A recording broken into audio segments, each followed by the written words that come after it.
Length कितनी होती है उसकी वैल्यू 12। कितनी होती है उसकी वैल्यू 12। फिर मैंने आपको बताया था एक मैग्नेट कितना स्ट्रेंथफुल है, मतलब कितना ज़्यादा स्ट्रेंथ है उसमें या कम स्ट्रेंथ है। ये नापने के लिए हम लोग कैलकुलेट करते हैं मैग्नेटिक डाइपोल मोमेंट। क्या कैलकुलेट करते हैं? मैग्नेटिक डाइपोल मोमेंट, जिसका सिंबल m होता है, पर यहाँ पे हम लोग म्यू यूज़ करेंगे ताकि मास के साथ हमको कन्फ्यूजन ना हो, है कि नहीं। उसका भी फॉर्मूला दिया था मैंने आपको, mu is equals to q into 12, q m into 12। मतलब पोल स्ट्रेंथ को मैग्नेटिक लेंथ से मल्टीप्लाई कर दोगे तो आपको मैग्नेटिक डाइपोल मोमेंट मिलेगा, है ना। क्या फॉर्मूला था उसका? Mu is equals to q m into 12। एक लास्ट चीज़ और बताया था मैंने कि जब कभी भी किसी मैग्नेट को मैग्नेटिक फील्ड के अंदर रखते हैं तो मैग्नेट के दोनों पोल क्या एक्सपीरियंस करते हैं? Force experience. साउथ पोल के ऊपर अपोजिट डायरेक्शन में, नॉर्थ पोल के ऊपर सेम डायरेक्शन। जिस फोर्स को हम लोग मैग्नेटिक फोर्स बोलते हैं। क्या बोलते हैं? Magnetic force. क्या होता है उसका formula? F m is equals to q m into B. इतना पढ़े थे कल। अब इसी से रिलेटेड एक डेरिवेशन हमको करना है। हेडिंग है magnet vibrating inside a magnetic field. Magnet vibrating. अच्छा, वाइब्रेटिंग की जगह हम लोग और क्या लिख सकते हैं? ऑसिलेटिंग भी लिख सकते हैं, क्योंकि ऑसिलेशन वाइब्रेशन दोनों एक ही चीज़ का नाम, ठीक है ना। Magnet vibrating inside a magnetic field, ठीक है। सबसे पहले तो हो क्या रहा है वो समझो। इधर देखो बोर्ड पर, समझ बाहर पहले से एक मैग्नेटिक फील्ड मौजूद है ऐसी।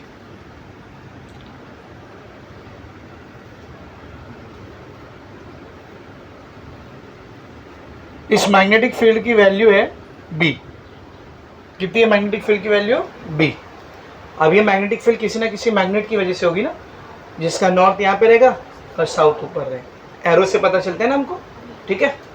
तो ये बाहर पहले से एक मैग्नेटिक फील्ड मौजूद है। अब मैं क्या कर रहा हूँ, इसके अंदर एक बार मैग्नेट को रख रहा हूँ, एक मैग्नेट को रख रहा हूँ, ठीक है ना। इधर ध्यान से देख, एक मैग्नेट को ऐसा रखा मैंने, लेकिन ऐसा स्ट्रेट नहीं रखा, या पहले समझो ऐसा स्ट्रेट रखा।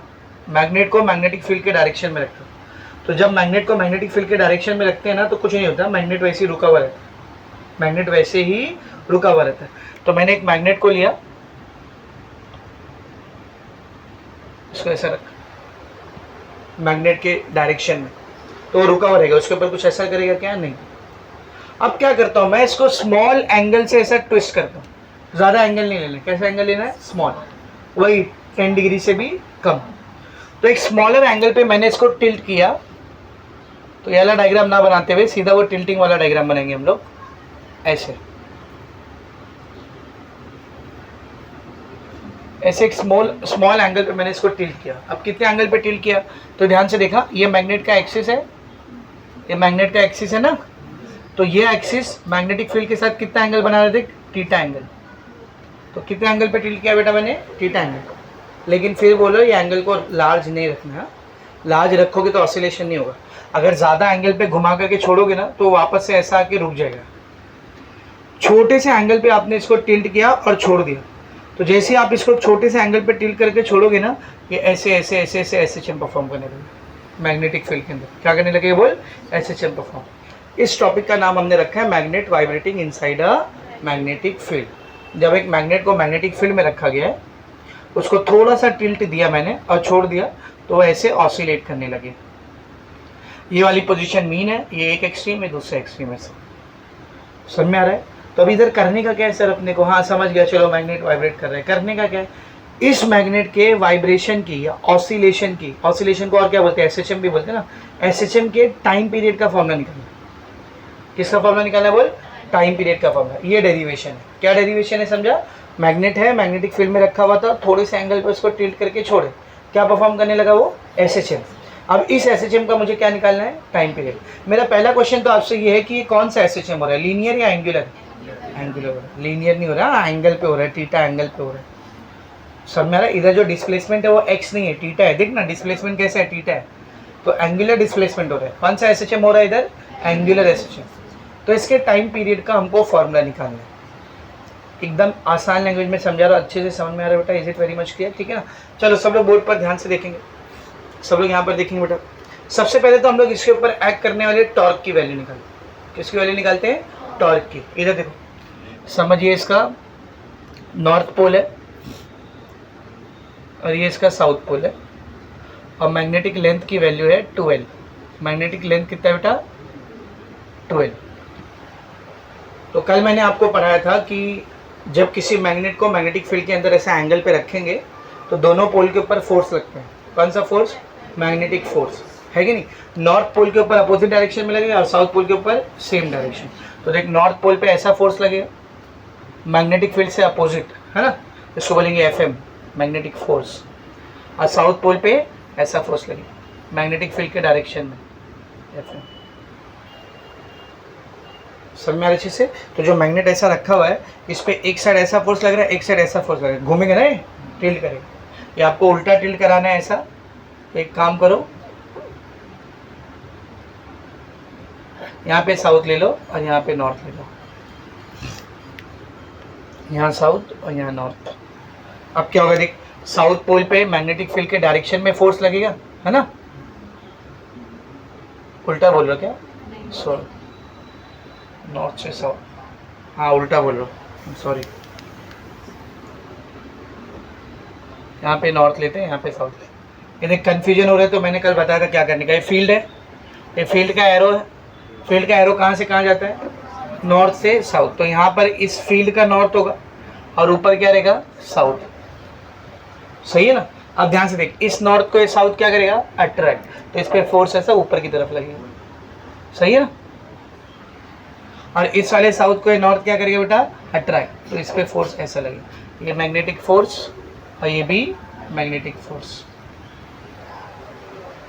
सही है? अब जरा ध्यान से देख, एक ऑब्जेक्ट है जिसपे एक साइड ऐसा फोर्स लग रहा है, दूसरे साइड उल्टा फोर्स लग रहा है। तो दोनों फोर्स मिलकर क्या करेंगे? इसको घुमाएंगे ना। ये वाला फोर्स ऊपर लेके जाना चाहता है इसको, ये वाला फोर्स नीचे लेके जाना चाहिए। तो ना ये ऊपर जाएगा ना ये नीचे जाएगा, बल्कि ऐसा घूमने लगे। यहाँ से ऊपर फोर्स लग रहा है, यहाँ से नीचे फोर्स लग रहा है, क्या करेगा? ये ऐसा घूमेगा। मतलब घूम रहा है, मतलब क्या अप्लाई हो रहा है इसके ऊपर? टॉर्क। तो ये दोनों फोर्स मिलकर यहाँ पे क्या लगा रहे बेटा? टॉर्क लगा। दोनों फोर्स मिलकर यहाँ पे क्या लगा रहे? टॉर्क। उसी टॉर्क की वैल्यू मुझे यहाँ पे निकालनी, उसी टॉर्क की वैल्यू मुझे यहाँ पर कैलकुलेट करनी। तो बेटा टॉर्क का जनरल फॉर्मूला होता है, 11th में भी हम लोग पढ़ चुके हैं। टॉर्क का जनरल फॉर्मूला होता है force into perpendicular distance. Distance नहीं बेटा, परपेंडिकुलर डिस्टेंस। टॉर्क का जनरल फॉर्मूला क्या होता है बोल? Force into perpendicular distance. ये टॉर्क का फॉर्मूला होता है। मतलब क्या है सर इसका? लाइक ये एक ऑब्जेक्ट है, इसके यहाँ पर फोर्स लग रहा है F, यहाँ पे भी फोर्स लग रहा है F, और इन दोनों के बीच का डिस्टेंस है x। तो टॉर्क कितना रहेगा यहाँ पे? F into x. कितना रहेगा बोल? F into x. Force into perpendicular distance. Sir perpendicular distance मतलब ये जो डिस्टेंस आप ले रहे हो ना, ये फोर्स को 90 डिग्री पर होना चाहिए। ये फोर्स की लाइन है, डिस्टेंस ऐसा नाप रहे, कितना एंगल है इधर? 90 डिग्री। तो ऐसे डिस्टेंस को परपेंडिकुलर डिस्टेंस बोलते। यही अगर ऑब्जेक्ट ऐसा रखे होने की वजह ऐसा रखा हुआ होता, ऐसा रखा रहता, समझा? अब इस पे फोर्स ऐसा लग रहा है, इस पे फोर्स ऐसा लग रहा है। अब ये जो डिस्टेंस आपको दिख रहा है, क्या ये परपेंडिकुलर डिस्टेंस है? क्यों नहीं है बता? फोर्स के साथ 90 डिग्री का एंगल बना रहे क्या? नहीं। तो फिर परपेंडिकुलर डिस्टेंस किसको बोलेंगे सर? तब परपेंडिकुलर डिस्टेंस किसको बोलेंगे? तो अब यहाँ पे हम लोग को परपेंडिकुलर डिस्टेंस निकालना पड़ेगा। अब कैसे निकालते समझ, दो में से एक फोर्स को पकड़ो और उसकी लाइन को एक्सटेंड कर दो। उसकी लाइन को क्या कर दो? जैसे मिसाल के तौर पर वाला फोर्स दिख रहा है, इसको बढ़ा दो आगे, इसकी लाइन को आगे बढ़ा दो। बढ़ा दिया, इसकी लाइन को बढ़ाए ना, तो दूसरे वाले फोर्स से, ध्यान से सुन, दूसरे वाले फोर्स के पॉइंट से यहाँ पर एक परपेंडिकुलर ड्रॉप करो। किए? ये है परपेंडिकुलर डिस्टेंस। समझा? तो अगर आप ये F को L से मल्टीप्लाई करते तो टॉर्क नहीं आता। किससे मल्टीप्लाई करना पड़ेगा? F को X, तब टॉर्क है। तो टॉर्क का फॉर्मूला क्या होता है बेटा बोल?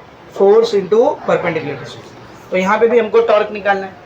फोर्स कितना लग रहा है इधर देख, FM। फोर्स कितना लग रहा है? FM। ये लेंथ कितना दिया हुआ है? 12।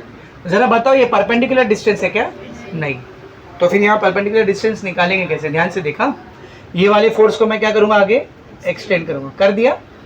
और ये वाले फोर्स को यहाँ, ये वाले फोर्स से यहाँ पे एक परपेंडिकुलर लाइन ड्रॉप करूँगा, किया। तो ये जो लेंथ दिख रहा है बेटा, ये लेंथ, ये क्या रहेगा यहाँ पे? Perpendicular distance. समझ में आ रहा है अच्छे से? Now if you notice one thing, ये वाली लाइन ऐसी है, दिख रहा है? ये वाली लाइन ऐसी है और ये वाली लाइन ऐसी है। कौन सा लेटर बन रहा है इधर? N जैसा कुछ बन रहा है, N या Z। तो अगर एन या जेड में ये वाला एंगल थीटा है तो ये वाला एंगल कितना रहेगा, ये भी तो थीटा रहेगा ना, ऐसा बन रहा है ना ऐसा। तो अगर ये थीटा है तो this will also be theta, सही है। तो देखो जरा ध्यान से देखो मैं क्या कर रहा था, पहले यहाँ पे लिखेंगे हम लोग, consider a bar magnet place inside a magnetic field b, this magnet is tilted with small angle theta, small mention करना जरूरी है, small angle theta and release the magnet will start performing angular SHM, वो सब लिखो। अभी torque की value निकाले, तो टॉर्क को निकालने के लिए पहले एक्स निकालना पड़ेगा, क्योंकि यहाँ पर एक्स कौन है, परपेंडिकुलर डिस्टेंस। तो बेटा डायग्राम में अगर आप नोटिस करोगे इन फिगर, एक ऐसा ट्रायंगल बना हुआ है, अगर आप लोग देखोगे तो ये वाला 90 है, सही है, ये लेंथ कितना है x, ये लेंथ कितना है 12 है ना, और यहाँ ऊपर कितना एंगल है थीटा। इस डायग्राम में साइन थीटा लगाओ, क्या होता है sine theta, opposite by hypotenuse, theta के अपोजिट में कौन है x, हाइपोटेन्यूज कौन है 2l, x को अकेला करेंगे तो 2l साइन थीटा, ये x की वैल्यू आ रही है। हम निकालते हैं torque, torque acting on magnet. What is the formula of torque? Force into perpendicular distance. तो फोर्स कौन सा एक्ट कर रहे थे देख, Fm है ना, और परपेंडिकुलर डिस्टेंस कौन है बेटा x, परपेंडिकुलर डिस्टेंस कौन है x है ना। अब Fm की वैल्यू याद करो, कल मैंने बताया था मैग्नेटिक फोर्स का क्या वैल्यू होता है, Qm इंटू बी, कल पढ़ाया था ना ये, अभी भी लिखा है उधर देख, Fm equals to Qm into B. तो Fm की जगह पर क्या आ जाएगा बेटा Qm इंटू बी, और x की जगह पर क्या आएगा देख 2l साइन थीटा। तो ये Fm की जगह पर आ गया Qm इंटू बी, और ये x की जगह पर आ गया 2l साइन थीटा। अच्छा सब मल्टीप्लाई हो रहा है ना, तो थोड़ा आगे पीछे करके लिखूंगा तो चलेगा या नहीं चलेगा, चलेगा। क्या कर रहे हो देख, मैं इस Qm को ऐसे रहने दे, ये 2l को पहले लिख ले, फिर ये b और फिर साइन थीटा, चलेगा ना, Qm 2l b sine theta. इस पूरे को देखो कुछ याद आएगा तुमको, Qm इंटू 2l किसका फॉर्मूला है, म्यू का, मैग्नेटिक डाइपोल मोमेंट। तो मैग्नेटिक डाइपोल मोमेंट की वैल्यू होती है बेटा Qm इंटू 2l। तो यहाँ पर क्या आ जाएगा, Qm इंटू 2l की जगह पर बोलो म्यू, क्या आ जाएगा बेटा म्यू, यहाँ पर b, यहाँ पर साइन थीटा, ये आ गई टॉर्क की वैल्यू। टेक्स्ट बुक में डेरिवेशन देख, पहली लाइन में ये लिखा हुआ है, पेज नंबर 125 पर देखो, डायग्राम के नीचे देखो, फर्स्ट स्टेप में सीधा लिखा है tau is equal to mu B sine theta, मिला। वो कहाँ से आया, उसके पीछे का रीज़न ये है, ये आपको पता होना चाहिए, आपको करके दिखाना है, डायरेक्ट नहीं लिखोगे आप, ऐसा करके दिखाना है। तो टाउ की वैल्यू क्या है बेटा, म्यू बी साइन थीटा।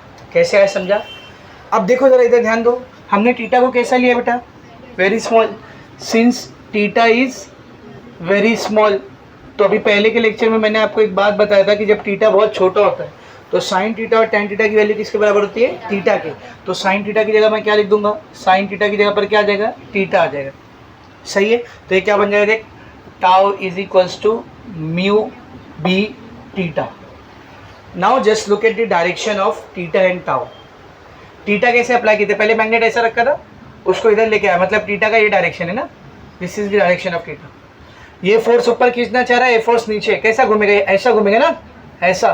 तो टॉर्क कौन से डायरेक्शन में लग रहा है, ये डायरेक्शन में। कुछ देख रहे हो, थीटा ऐसा है, टाउ ऐसा है, अपोजिट है ना दोनों, तो क्या आएगा बीच में माइनस। तो हम लोग लिखेंगे since direction of tau and theta are opposite, दोनों का डायरेक्शन क्या है बेटा, opposite, therefore tau is equals to minus mu B theta, tau is equals to minus mu B theta. Mu क्या है बेटा, मैग्नेटिक डाइपोल मोमेंट।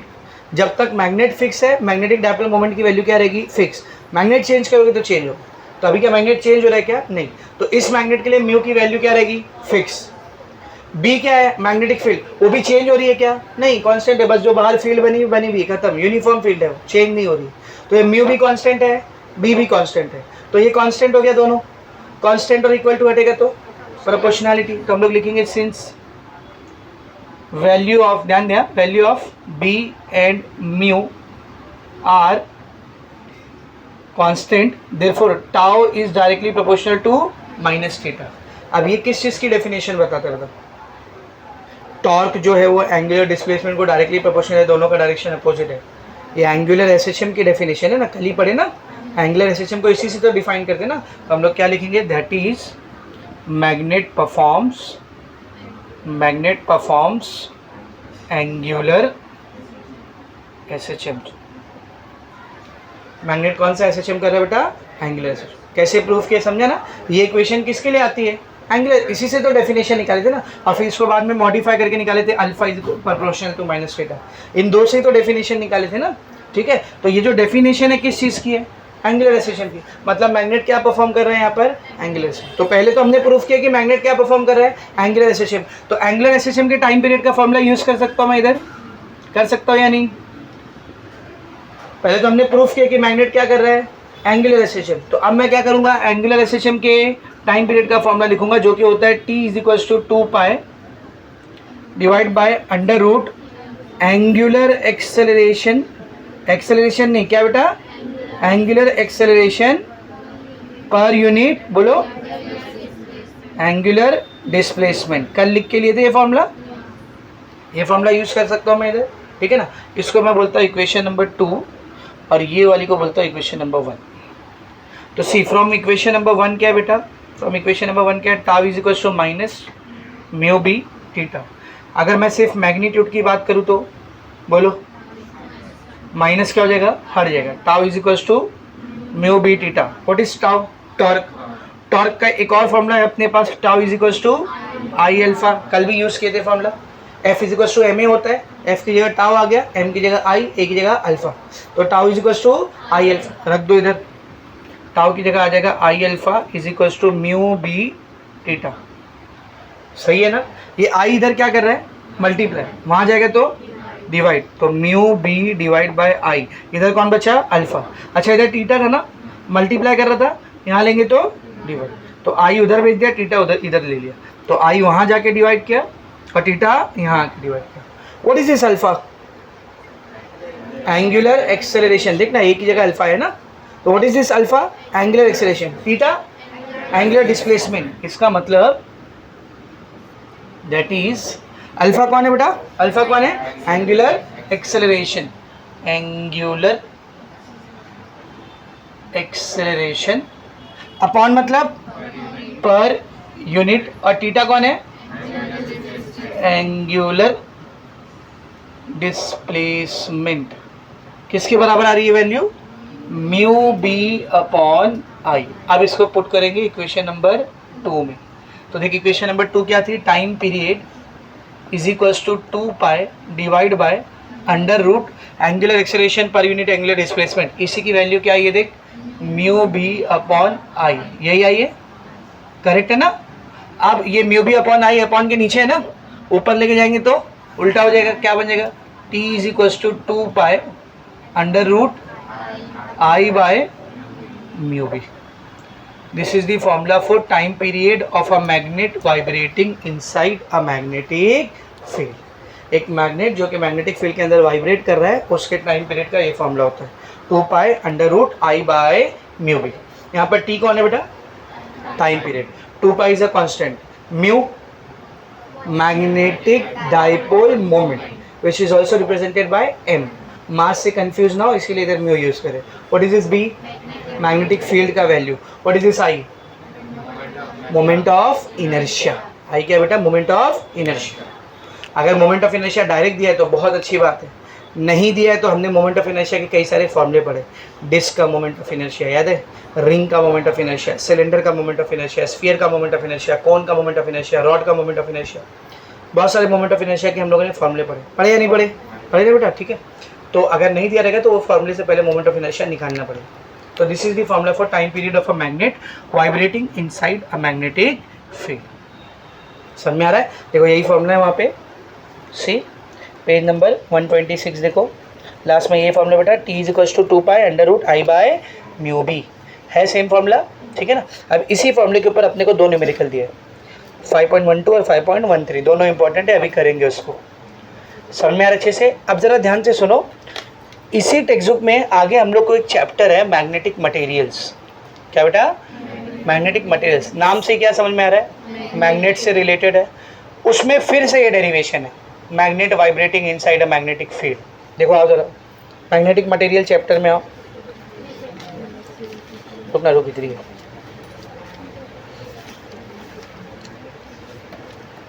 इसके बाद आगे मैग्नेटिक मटेरियल चैप्टर पे पेज नंबर 250 पे 251 पे चैप्टर है, देख 251 मैग्नेटिक मटेरियल्स। आ गए?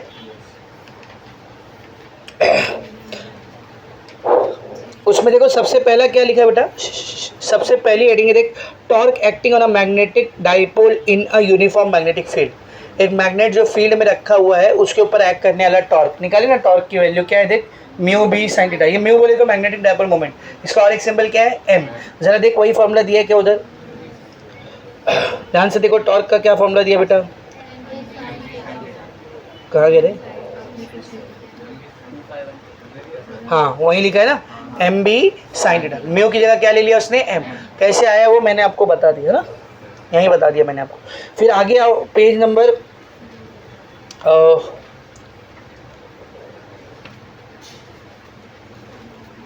हाँ पेज नंबर 252 पर आओ। उसने एक मैग्नेट को मैग्नेटिक फील्ड में रखा है, तो मैग्नेटिक फील्ड में वो मैग्नेट क्या करने वाला है बेटा, ऑसिलेट करने वाला है। नेक्स्ट पेज पे आओ, येलो बॉक्स के ऊपर एक फॉर्मूला है देख, T is equal to 2 pi under root I by M B. T is equal to 2 pi under root I by, है सेम चीज़ है, खाली म्यू की जगह क्या ले लिया उसने, एम। तो ये सेम डेरिवेशन उधर भी है, लेकिन वहाँ करने का तरीका क्या है देख, अलग है। तो अगर आपको magnetic field, magnet vibrating inside a magnetic field, ऐसा इसका टाइम पीरियड निकालने के लिए आता है, तो you can do it in that way, you can do it in this way also, कोई मार्क्स नहीं घटेगा। समझ में, सेम डेरिवेशन है। उधर जब आएगी तब वापस देख लेंगे, लेकिन अभी मैं बता रहा हूँ, उसके जो शुरू के 2 पेज है ना उस चैप्टर के, वो ऑलरेडी पढ़ लिए हमने। पहले पेज पे टॉर्क है, ये रहा टॉर्क का फॉर्मूला, कहाँ गया, यही कैसे निकाला बता दिया मैंने आपको, है ना। तो पहला पेज इसी के ऊपर है। फिर दूसरे पेज पे टाइम पीरियड निकाला है, थर्ड पेज पे जाके कंप्लीट किया उसको, T is equal to 2 pi under root I by M B, वो भी हमने ऑलरेडी निकाला। तो उस चैप्टर का भी 2 पेज हमारा ऑलरेडी हो चुका है। समझ में आ रहा अच्छे से, is it very much clear. Come back to the topic of oscillation. Now ये जो फॉर्मूला हमने डिराइव किया है, इसके ऊपर 2 न्यूमेरिकल है, वो करेंगे, पहले इसको लिख लो, ठीक है, लिखो फटाफट।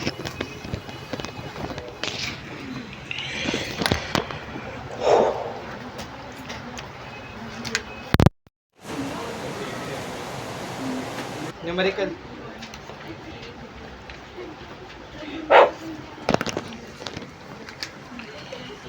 .12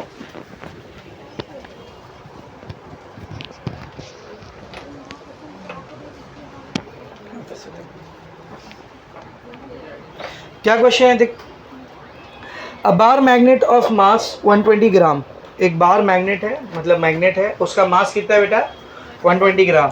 तो मास दिया हुआ है, मतलब m की वैल्यू दी है ना, तो m गिवन है 120 ग्राम। अभी ग्राम ऐसा यूनिट है क्या, इसको केजी में कन्वर्ट कर लो, ग्राम से केजी में जाते हैं तो -3, ये -3 और ये 1 0 मतलब +1, तो ये +1 और -3 कितना आएगा। चलो पहला जो डेटा दिया होता उसको लिख लिया और कन्वर्ट भी कर लिया, आगे बढ़ेंगे। अभी in the form of a rectangular parallelopiped, वो जो मैग्नेट है उसका शेप कौन सा शेप है, रेक्टेंगुलर पैरेललोपिपेड। रेक्टेंगुलर पैरेललोपिपेड मतलब एक रेक्टेंगुलर बार इमेजिन करो, ऐसा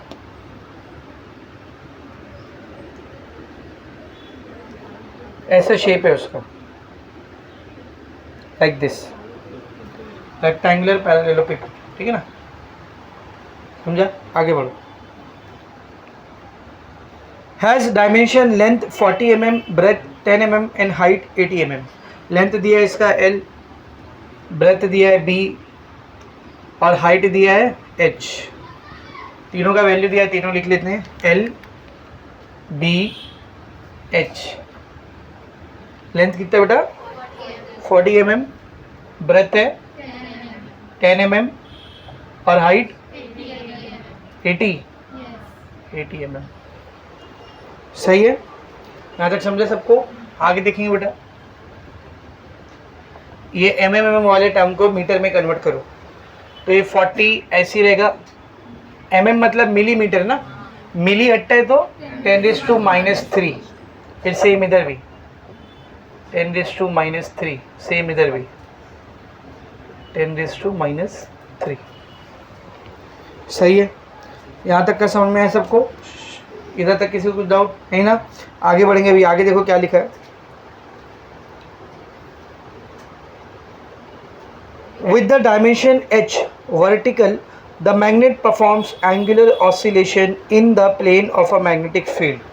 एक मैग्नेटिक फील्ड है, ऐसा एक मैग्नेटिक फील्ड है, उसके अंदर ये मैग्नेट को रखे। कैसे रखे? ऐसा नहीं रखे, ऐसा नहीं रखे। ये जो h है इसको वर्टिकल करके, मतलब ऐसा रखे, ऐसा रखा है मैग्नेट। और ये मैग्नेटिक फील्ड में ऐसे से क्या कर रहा है बोल? ऑसिलेट। इन शॉर्ट मैग्नेट जो है वो मैग्नेटिक फील्ड के अंदर वाइब्रेट कर रहा है। तो यही कंडीशन तो अभी पढ़े ना हमने, जब मैग्नेटिक फील्ड के अंदर वाइब्रेट करता है। ठीक है, आगे देख क्या दिया हुआ है। Magnetic field with period pi second. अब इसके ऑसिलेशन का टाइम पीरियड दिया है। ऑसिलेशन का क्या दिया बेटा?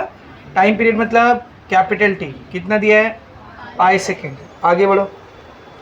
Period pi second if its magnetic moment is 3.4 ampere metre square. Magnetic moment मतलब मैग्नेटिक डायपोल मोमेंट।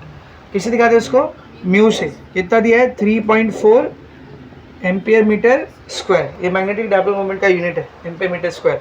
पूछा क्या मेन क्वेश्चन देख, determine the influencing magnetic field. तो बाहर से जो मैग्नेटिक फील्ड इस मैग्नेट को इन्फ्लुएंस कर रही है, यानी जो मैग्नेटिक फील्ड है जिसमें मैग्नेट रखा हुआ है, उस फील्ड की वैल्यू निकालनी। किसकी वैल्यू निकालनी बेटा? फील्ड, बी की वैल्यू निकालनी। क्वेश्चन समझ में आया? सिंपल है, टाइम पीरियड दिया हुआ है, बी निकालना है। अभी जस्ट हमने टाइम पीरियड का क्या फॉर्मूला पढ़े थे? 2π√I/μ_b। निकालना क्या इसमें से? तो बाकी का सब पता होना चाहिए। टाइम पीरियड मालूम है क्या?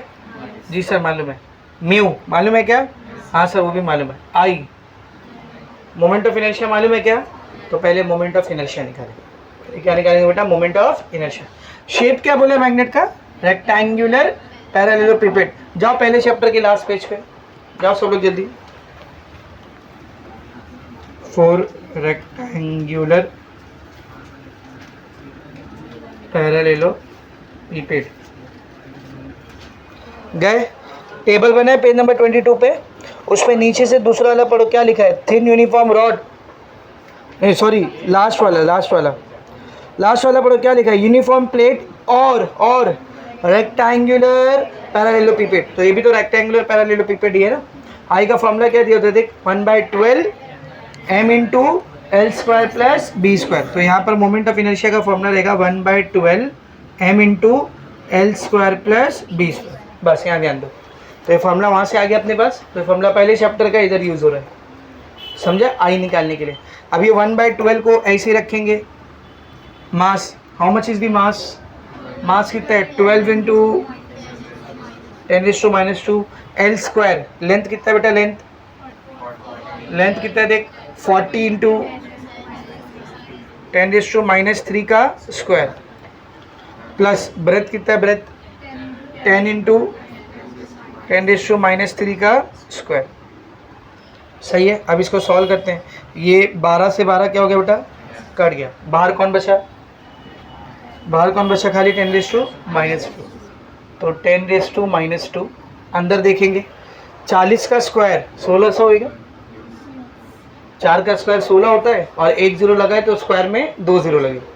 10⁻³ का स्क्वायर, तो पावर से पावर मल्टीप्लाई होता है। -3 इंटू 2 -6। सही है। प्लस 10 का स्क्वायर 100 इंटू 10⁻³ इंटू 2 -6। सही है बेटा। आप ज़रा ध्यान से देखिए, 10⁻² ऐसी रहेगा, ये 16 को ऐसी रख, ये 2 0 मतलब 10⁻+2 ना, और ये +2 और ये -6 -4 प्लस यहाँ पे ये 1 को ऐसी रहने, ये 2 0 मतलब +2 और -6 -4, दोनों के पास क्या कॉमन है? 10⁻⁻4 कॉमन है ना। बाहर निकाल लो, ब्रैकेट में क्या बचा? 16 + 1, 16 + 1 -2 -4, ये आ गई अपने को किसकी वैल्यू? आई की वैल्यू। 17 इंटू 10⁻⁻6। आई का यूनिट होता है kg/m²। याद है ना मोमेंट ऑफ इनर्शिया? ये आ गया मोमेंट ऑफ इनर्शिया। पर अपने को मोमेंट ऑफ इनर्शिया नहीं निकालना था, अपने को क्या निकालना था, b। तो what is the formula of time period, 2 pi under root I by mu B. सही है, टाइम पीरियड की वैल्यू दी है ना बेटा, कितना दिया देख, पाई, यहाँ पे पाई रख दो, pi is equals to 2 pi under root I by mu B. इससे क्या हो जाएगा, पाई से पाई आंसर। अब ये दो इधर मल्टीप्लाई कर रहे हैं ना, ये आएगा तो divide, 1/2 is equals to under root I by mu B, root इधर आएगा तो स्क्वायर, तो ये रूट को इधर ले लो, 1 का स्क्वायर 1, 2 का स्क्वायर 4, क्या बच गया उधर, आई बाय म्यू बी। इसमें से बी निकालना है ना, बी इधर ले ले, 4 वहाँ ले ले, ये बी इधर ऊपर आ जाएगा और 4 वहाँ ऊपर चलेगा, 4 आई बाय म्यू। वैल्यू है अपने पास, पुट करो, 4 ऐसी रहेगा, आई की वैल्यू कितनी आई है, 17 इंटू 10 का पावर -6 डिवाइडेड बाय म्यू कितना है बेटा, 3.4। अभी देख कितनी आसानी से सॉल्व हो गई, 4 को ऐसे रहने दे, 17 को ऐसे रहने दे, 10⁻⁶ को ऐसे रहने दे, 3.4 को मैं 34 लिख सकता हूँ, पॉइंट को एक नंबर आगे लिया, आगे 10⁻⁵, 17 एका 17, 17 दूनी 34, 2 एका 2, 2 दूनी 4, कितना बच गया बोल, ऊपर बच गया 2 इंटू, ये -1 है ना, ऊपर जाएगा तो +1, ऊपर पहले से कौन है, -6, -6 + 1 -5, तो 2 इंटू 10⁻⁵। मैग्नेटिक फील्ड का यूनिट होता है टेस्ला। क्या होता है बेटा, टेस्ला। ये अपना आंसर आ गया। मैग्नेटिक फील्ड का यूनिट या तो टेस्ला लेते हैं या तो लेते हैं वेबर पर मीटर स्क्वायर, दोनों यूनिट चलता है, तो टेस्ला लिखा मैंने इधर।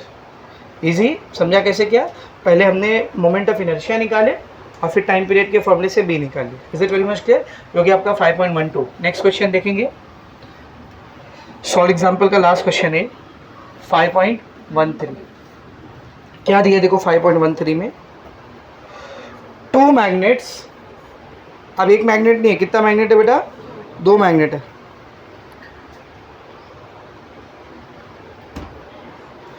Two magnets with the same dimension, 2 magnet है, दोनों का डायमेंशन क्या है, सेम, मतलब लेंथ ब्रेथ हाइट सब कुछ क्या है, सेम, एंड मास, और मास भी क्या है, same.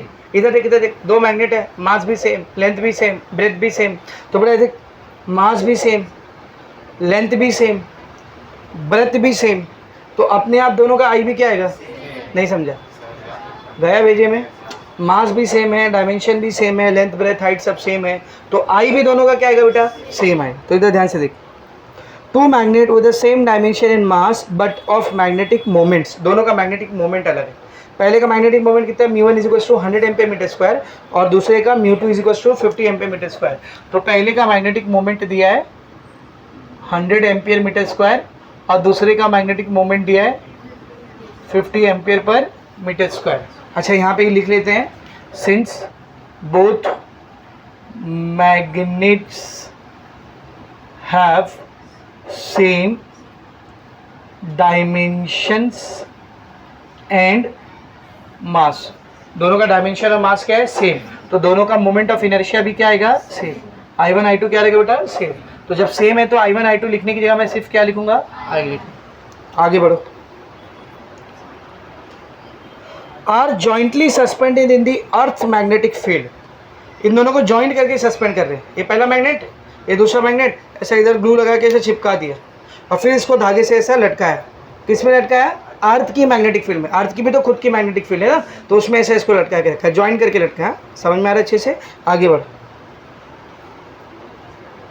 So as to perform angular oscillation in the horizontal plane, और जब इसको अर्थ की मैग्नेटिक फील्ड में छोड़े तो ये ऐसा हॉरिजॉन्टल प्लेन में ऐसे ऐसे ऐसे ऐसे क्या कर रहा है बोल, ऑसिलेशन कर रहा है, ऐसे सेम कर रहा है। तो ये भी तो वही केस हुआ ना, मैग्नेट वाइब्रेटिंग इन अ मैग्नेटिक फील्ड, बस फर्क सिर्फ इतना, अब एक मैग्नेट नहीं है, 2 मैग्नेट को चिपका के ऐसा ऑसिलेट करवा रहे हैं। समझ में आ रहा है, आगे बढ़, क्या बोला उसने, when their like poles are joined together, like poles मतलब सेम पोल, इसके नॉर्थ पोल को इसके नॉर्थ पोल से जोड़ दिए, इसके साउथ पोल को इसके साउथ पोल से जोड़ दिए, तो जब लाइक पोल को ज्वाइन किए तब क्या बोला, तब ये ऐसे ऐसे ऑसिलेट कर रहा था, और क्या बोला देख, when their like poles are joined together the period of their angular SHM is 5 second, तो टाइम पीरियड कितना है, 5 सेकेंड। सही है, आगे बढ़ क्या पूछा, find the period of angular SHM, तो कितना टाइम पीरियड रहेगा वो निकालना है, when their unlike poles are joined together, अगर उनके unlike पोल को ज्वाइन कर दे, मतलब साउथ को नॉर्थ से और नॉर्थ को साउथ से, ऐसा, तब टाइम पीरियड कितना रहेगा। क्वेश्चन समझा, क्वेश्चन समझा? अब यहाँ पे बस एक फंडा है, क्या फंडा है जरा ध्यान से सुन। इसका मैग्नेटिक मोमेंट है म्यू 1, इसका मैग्नेटिक मोमेंट है म्यू 2। तो जरा ध्यान से सुनना मैं क्या बोल रहा हूँ, म्यू 1 म्यू 2। जब दो मैग्नेट को लाइक पोल से ज्वाइन करते हैं ना तो उनका डायपोल मोमेंट ऐड हो जाता है। डायपोल मोमेंट क्या हो जाता है बोल, ऐड। क्या बोला समझा? जब दो मैग्नेट को लाइक पोल से ज्वाइन करते हैं तो डायपोल मोमेंट ऐड हो जाता है, और जब अनलाइक पोल से ज्वाइन करते हैं ना तो डायपोल मोमेंट को माइनस करना पड़ता है। क्या करना पड़ता है? रीज़न बताता हूँ मैं आपको। डायपोल मोमेंट का डायरेक्शन होता है साउथ से नॉर्थ की तरफ ऐसा, तो ये भी साउथ से नॉर्थ, ये भी साउथ से नॉर्थ, दोनों सेम सेम ऐड हो रहा है, तो इसका भी सेम एरो रहेगा, इसका भी सेम एरो रहेगा, दोनों वेक्टर क्या हो जाएगा, ऐड। पर जब अपोजिट कर देंगे तो दोनों वेक्टर अपोजिट रहेगा ना, ऐड होगा क्या, माइनस। तो जब लाइक पोल से ज्वाइन करते हैं तो मैग्नेटिक मोमेंट को ऐड किया जाता है, और जब अनलाइक पोल से ज्वाइन करते तो सब्सट्रैक्ट। तो इधर ध्यान से देख मैं क्या लिख रहा हूँ, when like poles are joined, जब लाइक पोल को ज्वाइन करेंगे तो मैग्नेटिक मोमेंट क्या रहेगा बोल, म्यू 1 प्लस म्यू 2, और टाइम पीरियड को मैं ले लेता हूँ T1। कितना टाइम पीरियड, कितना टाइम पीरियड, 5 सेकेंड। तो गया पहला data. When unlike poles are joined, जब अनलाइक पोल को ज्वाइन करेंगे तो मैग्नेटिक मोमेंट क्या रहेगा बोल, म्यू 1 माइनस म्यू 2, और टाइम पीरियड क्या ले लेंगे हम लोग, T2। और वही तो निकालना है कि जब अनलाइक पोल को ज्वाइन करेंगे तो टाइम पीरियड कितना रहेगा। अभी अपने पास टाइम पीरियड का फॉर्मूला है ना बेटा, क्या फॉर्मूला है, 2π√I bye mu B, correct है। तो जब मैं यहाँ पर T1 लूँगा, T1 मतलब जब लाइक पोल को ज्वाइन किया गया है, तो 2π ऐसे ही रहेगा, दोनों का मोमेंट ऑफ इनर्शिया सेम है, I की जगह I रहने दो, म्यू की जगह क्या जगह बोल, लाइक पोल को ज्वाइन किया, म्यू की जगह क्या जगह, म्यू 1 प्लस म्यू 2, और मैग्नेटिक फील्ड भी तो दोनों केस में सेम ही है ना, अर्थ की मैग्नेटिक फील्ड, तो बी। और T2 क्या कहते हैं, T2 2π magnetic moment of inertia same है, T2 मतलब अनलाइक पोल को ज्वाइन किया गया है, उस वक्त म्यू कितना रहेगा, mu 1 minus mu 2 into magnetic field अभी भी सेम, बी। T1 पता है, T2 निकालना है, तो एक काम करते हैं इन दोनों को डिवाइड कर देते हैं, तो T2 बाई T1 देखो क्या आएगा, T2 by T1 is equals to, what is the value of T2?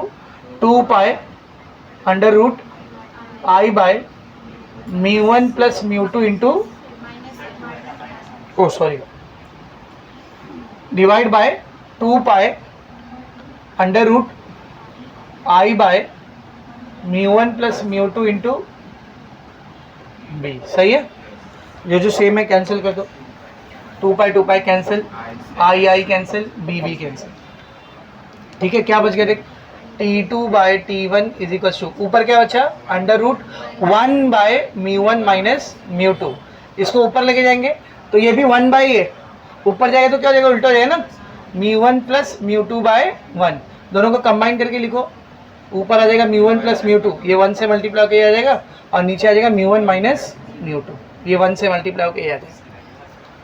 सही है, वैल्यूज को पुट करते हैं, T2 by T1 is equals to √, how much is mu 1, 100, mu 2 50, 100 minus 50, 100 और 50 150, 100 में से 50 गया 50, सही है। 0 से 0 कट गया, 5 से 15 कट गया, कितना आ गया, √3। स्क्वायर रूट टेबल में जा, 3 का रूट देख, अच्छा बस, स्क्वायर रूट टेबल में जाएंगे, 3 का स्क्वायर रूट देखेंगे, हाँ वो बोला तो सब, अरे बाप रे बाप, अलग लेवल की काहिली चल रही इधर। 3.0 का 0 देखो, 1.732, ओके ध्यान दो इधर।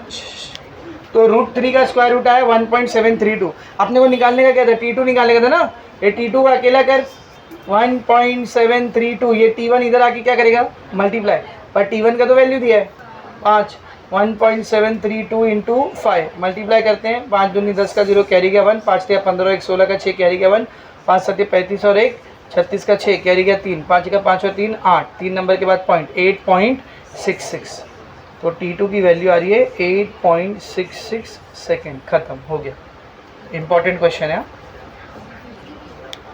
समझा अच्छे से, is it very much clear. Now next topic है डैम्प्ड ऑसिलेशन, और उसके बाद है free and force vibration, chapter finish. समझ में आ रहा है, इसको लिखो फिर डैम्प्ड ऑसिलेशन करेंगे।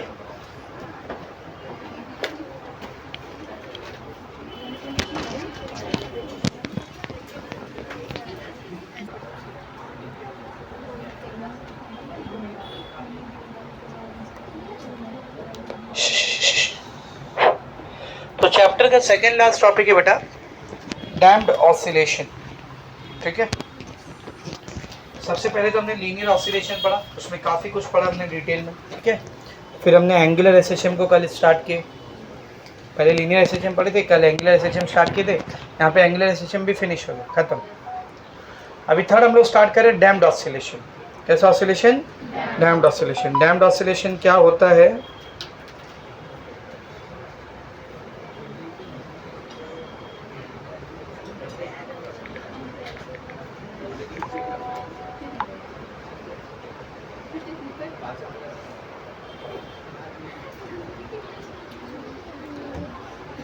ये क्या नाम है तेरा? समीरा। छुट्टी में मेरे को याद दिला, पूछा तेरे को बताने का कुछ, छुट्टी में याद दिला, बाद में बोलना नहीं सर आप बताएंगे। ठीक है, चलो ध्यान दो।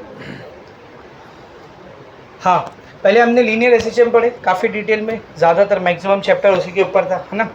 फिर हमने एंगुलर एसएचएम को कल स्टार्ट किया, अभी आज वो फिनिश हो गया। अब थर्ड हम लोग क्या स्टार्ट करें? Damped oscillation. डैम्प्ड ऑसिलेशन या फिर डैम्पिंग किसको बोलते हैं, मैंने आपको पहले लेक्चर में ही समझा दिया था। अगर आप भूल गए तो एक बार और याद दिला देता हूँ। समझो एक पेंडुलम है, उसको मैंने ऐसा डिस्प्लेस करके रिलीज़ किया, क्या करेगा ये? ऑसिलेशन करेगा। अब क्या ये ऑसिलेशन ऐसे ही चलते रहेगा? नहीं ना, धीरे धीरे इसका एम्पलीट्यूड क्या होगा? देख, कम हो। किसकी वजह से? एयर, हवा की रेजिस्टेंस की वजह से, बाहर से एक्सटर्नल फोर्स लगने की वजह से। तो जब ऑसिलेशन ऐसा होता है कि बाहर से कोई रेजिस्टेंस का फोर्स लग रहा है या बाहर से कोई एक्सटर्नल फोर्स लग रहा है, जो उसके एम्पलीट्यूड को ऐसा नहीं कि अचानक से ऐसा रोक दे रहा है, नहीं, उसके एम्पलीट्यूड को क्या कर रहा है? ग्रेजुअली। ग्रेजुअली मतलब आराम से, धीरे धीरे धीरे धीरे करके फिर क्या कर रहा है? ख़त्म कर रहा है। ऑसिलेशन डाई आउट हो जा रहा है, ख़त्म हो जा रहा है। तो ऐसे ऑसिलेशन को हम लोग क्या बोलते हैं? Damped oscillation. क्या बोलते हैं? Damped oscillation. बाहर से जो फोर्स इसके ऊपर लग रहा है, जिसने इसको डैम्प किया, उसको डैम्पिंग फोर्स बोलते हैं। क्या बोलते हैं? बोल, डैम्पिंग फोर्स। और जब भी आपको कोई ऐसी बॉडी दिख रही है जो डैम्प्ड ऑसिलेशन कर रही है, तो उस बॉडी को हम लोग बोलेंगे डैम्प्ड ऑसिलेटर। क्या बोलेंगे? Damped oscillator. तो जब मैं एक पेंडुलम आपके सामने दिखाऊं जो धीरे धीरे धीरे धीरे अपना एम्पलीट्यूड कम कर रहा है, तो आप उस पेंडुलम को और क्या बोल सकते हो? Damped oscillator. जो ऑसिलेशन वो कर रहा है वो क्या कहलाएगा? Damped oscillation. जो फोर्स उसके ऊपर लग रहा है वो क्या कहलाएगा? Damped force. और जो प्रोसेस हो रहा है उसका नाम है डैम्पिंग। हाँ, ऑब्जर्वर। डैम्प्ड ऑब्जर्वर नहीं रहेगा वो।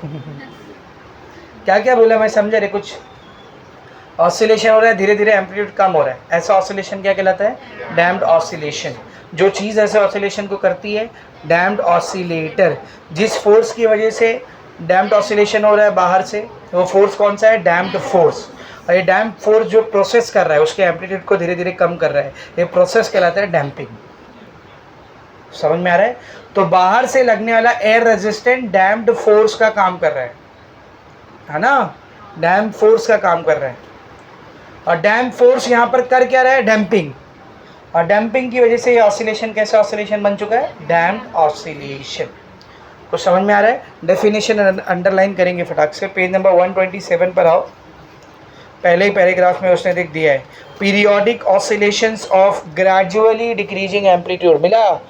पीरियोडिक ऑसिलेशन, पीरियोडिक ऑसिलेशन होगा, टाइम पीरियड इधर भी रहेगा, ऐसा नहीं कि टाइम पीरियड नहीं रहेगा। Periodic oscillation of gradually decreasing amplitude. Amplitude धीरे धीरे क्या हो रहा है बेटा? डिक्रीज। अचानक से नहीं डिक्रीज हो रहा। कैसे डिक्रीज हो रहा है? Gradually. Gradually decreasing amplitude are called damped harmonic oscillation. ऐसे ऑसिलेशन को हम लोग क्या बोलते हैं? Damped harmonic oscillation. And the oscillator is called a damped harmonic oscillator.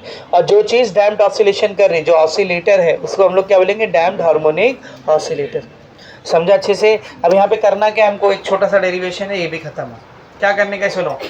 Linear SHM किए थे, उसका डिफरेंशियल इक्वेशन निकाले थे।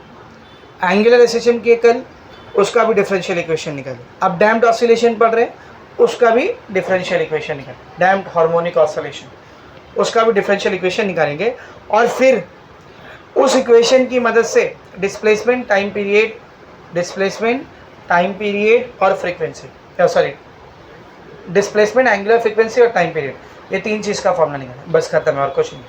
डिफरेंशियल इक्वेशन निकालना है, डिस्प्लेसमेंट, टाइम पीरियड और एंगुलर फ्रीक्वेंसी का फॉर्मूला नहीं, एकदम सिंपल है, बोर्ड पर देखेंगे सब लोग। तो सबसे पहले एक डैम्प्ड ऑसिलेटर बना रहा हूँ मैं। क्या बना रहा हूँ बेटा बोल? Damped oscillator. तो हेडिंग है इधर डैम्प्ड ऑसिलेशन, डैम्प्ड ऑसिलेशन। तो मैं एक ऑसिलेटर बना रहा हूँ जिसमें डैम्पिंग होनी है। कैसा ऑसिलेटर बना रहा हूँ? सब बोर्ड पर देखो, ये मैंने लिया रिजिड सपोर्ट, इससे कनेक्ट किया एक स्प्रिंग और यहाँ पे लगा दिया एक ब्लॉक। अगर एयर रेजिस्टेंस को भूल जाओ, जो कि हम लोग शुरू से कर रहे हैं, एयर रेजिस्टेंस के ऊपर ध्यान दे रहे क्या? नहीं। इसको खींच के ऐसा छोड़ेंगे तो क्या करते रहेगा? कंटिन्यू ऑसिलेशन करते रहेगा। डैम्पिंग होगी क्या? नहीं। ना सर हवा रोकी, अरे वही तो बोले ना, एयर रेजिस्टेंस क्या कर रहे हैं? भूल गए। तो इधर डैम्पिंग दिखानी तो पड़ेगी ना। तो देखो इधर डैम्पिंग के लिए एक एक्स्ट्रा सेटअप लगा रहे हैं हम लोग। क्या कर रहे हैं? इस ब्लॉक से, ये जो ब्लॉक है, इस ब्लॉक से डायरेक्ट कनेक्ट कर रहे हैं हम लोग एक ऐसा रॉड, एक पतली सी ऐसा रॉड, ठीक है। और फिर इस रॉड को कनेक्ट कर रहे हैं एक वेन से। किससे कनेक्ट कर रहे हैं बोल? सर वेन, वो आर्टरी वेन वाली वेन नहीं रे, VANE when, VANE when. When ऐसा एक पतला ऑब्जेक्ट होता है, चिपटा डिस्क की तरह। ये वेन है, देख ये वेन है। तो सर सीधा बोले ना प्लेट, नहीं। असल में वेन किसको बोलते हैं मालूम? आपने अगर कभी विंड मिल वगैरह देखी है, पवन चक्की वगैरह, तो उसके टॉप पर देख ऐसा रॉड निकले रहती है और ऐसा एक एरो निकला रहता है। इस एरो के पीछे ऐसा एक प्लेट लगी रहती है। हवा का डायरेक्शन बदलते हैं तो ये प्लेट घूमती है ऐसा। ये प्लेट को वेन बोलते हैं, समझा? वहाँ से आया ये word when. Getting my point? तो एक वेन इधर इस पे ऐसा कनेक्टेड है, ऐसा नीचे, समझा? ऐसा रॉड लगाया, नीचे ऐसा एक वेन लगाया, ऐसा नहीं कनेक्टेड है ना, ना ऐसा कनेक्ट, समझ आ रहा है? तो उसको ऐसा दिखा रहे हैं हम, ठीक है। और इसको क्या किया हमने? इस पूरे सेटअप को नीचे एक लिक्विड में भर के रखा।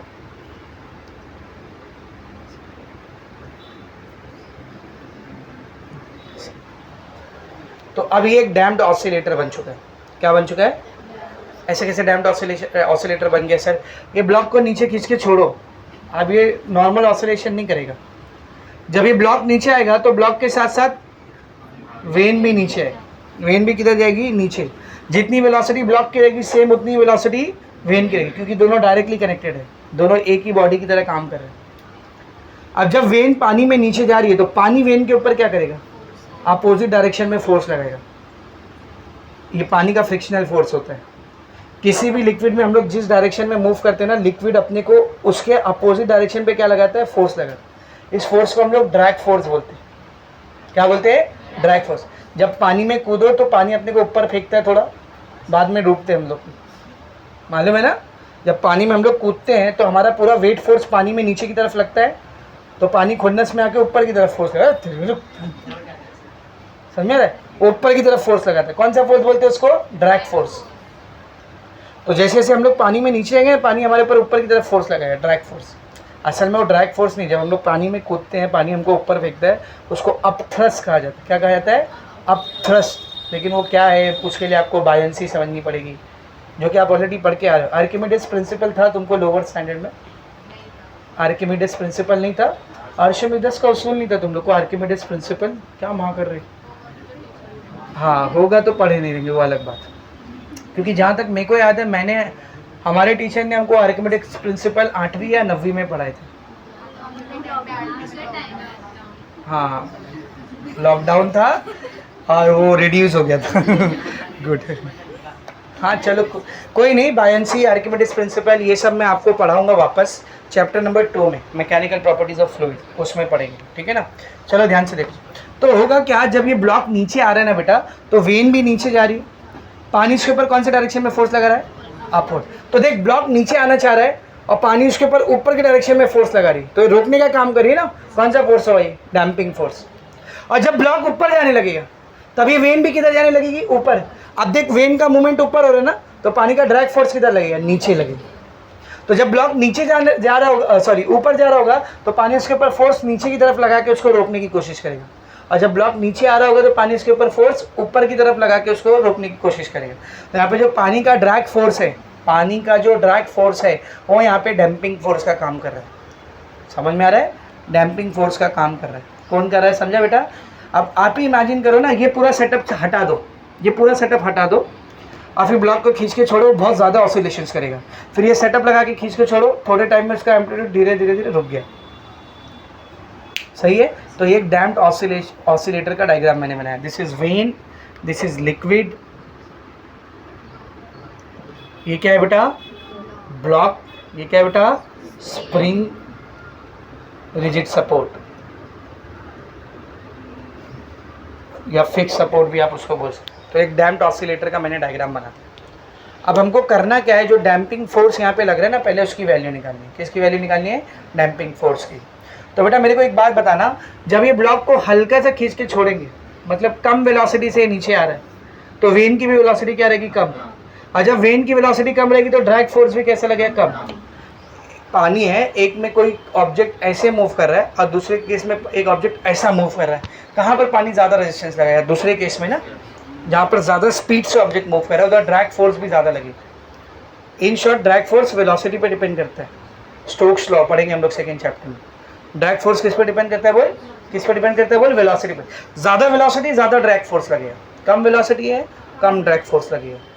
समझ में आ रहा है अच्छे से? तो इधर ध्यान से देखना, जो यहाँ पर फोर्स ऑफ डैम्पिंग है, फोर्स ऑफ डैम्पिंग या उसको डैम्पिंग फोर्स या डैम्प्ड फोर्स भी बोल सकते हो। फोर्स ऑफ डैम्पिंग जो है इसको मैं एफ से दिखा रहा हूँ। किससे दिखा रहा हूँ? ये डायरेक्टली प्रोपोर्शनल है किससे? वेलोसिटी से। ये डायरेक्टली प्रोपोर्शनल है किससे? ये वेलोसिटी किसकी है रे? ये वेलोसिटी किसकी है? वेन की। वेलोसिटी किसकी है? वेन की या फिर ब्लॉक की? चलेगा, दोनों बोल दो क्योंकि दोनों सेम वेलोसिटी से है। अच्छा मुझे बताना, जब वेलोसिटी नीचे की तरफ रहेगी, मतलब ब्लॉक और वेन नीचे आ रहे हैं, ड्रैग फोर्स किधर लगेगा? ऊपर की तरफ। डायरेक्शन देख क्यों है, मैंने समझा? ठीक है ना। तो हम लोग लिखेंगे negative sign indicates,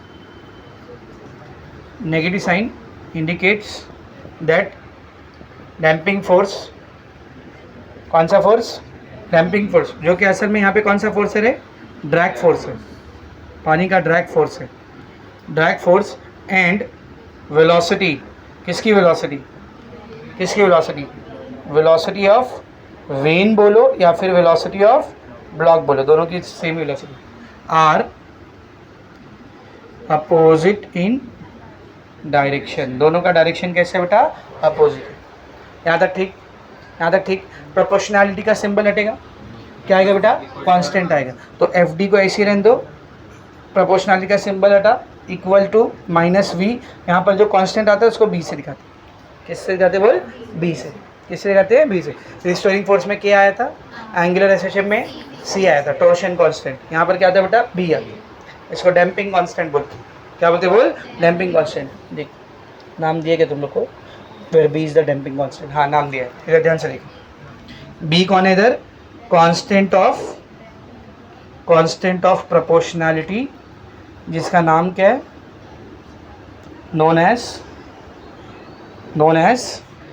damping constant.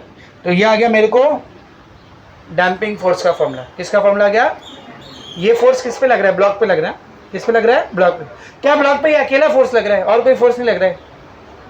Spring दिख रही है, ऑसिलेशन हो रहा है, कौन सा फोर्स लगेगा? Restoring force. ऑसिलेशन है तो वहां पर कौन सा फोर्स रहेगा? Restoring force. तो restoring force acting on the block will be, restoring force acting on the block will be. तो रिस्टोरिंग फोर्स का फॉर्मूला तो पहले ही निकाल चुके, मेहनत करने की जरूरत नहीं। What is the formula of restoring force? F equals to minus K X. इसको एफ एस ले लेता हूँ मैं रिस्टोरिंग फोर्स का। आर लेना है, आर ले लो तुम्हारे को, ठीक है। ये डैम्पिंग फोर्स, ये रिस्टोरिंग फोर्स, दो फोर्स आ गए। तो ब्लॉक के ऊपर एक टाइम पे कितने फोर्स लग रहे हैं? दो, डैम्पिंग और रिस्टोरिंग फोर्स। तो टोटल फोर्स कैसा निकालेंगे? ऐड कर दो दोनों को, दोनों को क्या कर दो? ऐड कर दो, ठीक है ना। डायरेक्शन पे ध्यान मत दे क्योंकि डायरेक्शन ऑलरेडी ये माइनस दिखा रहा है, उसको छोड़। सीधा दो फोर्स ऐड कर रहे हैं, दोनों को क्या कर देंगे? ऐड कर देंगे। नेट फोर्स या फिर टोटल फोर्स मिल जाएगा, ठीक है। ध्यान से देखो, total force acting on the block, acting on the block. लेकिन एक बहुत इंपॉर्टेंट चीज़ है जो यहाँ पे आपको लिखना पड़ेगा।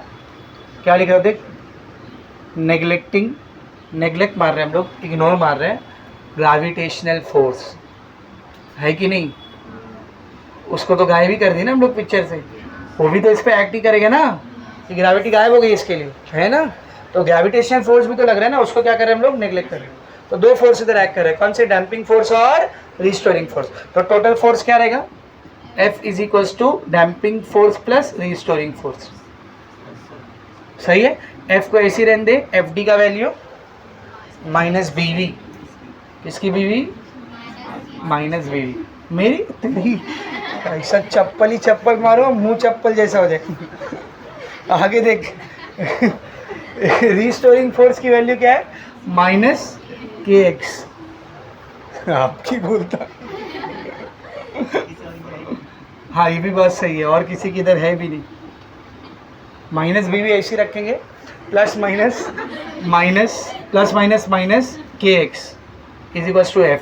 न्यूटन चीचा ने फोर्स का फॉर्मूला दिए, क्या फॉर्मूला होता है? Mass into acceleration. तो F की जगह आ गया ma minus B into V into K minus KX। ठीक है। एक्सेलरेशन का फॉर्मूला याद करो, एक्सेलरेशन जो होता है वो डिस्प्लेसमेंट का डबल डेरिवेटिव। क्या लिख सकते हैं हम लोग? A is equals to d2x by dt square. And velocity का फॉर्मूला याद करो, डिस्प्लेसमेंट का सिंगल डेरिवेटिव, वेलोसिटी डिस्प्लेसमेंट का सिंगल डेरिवेटिव।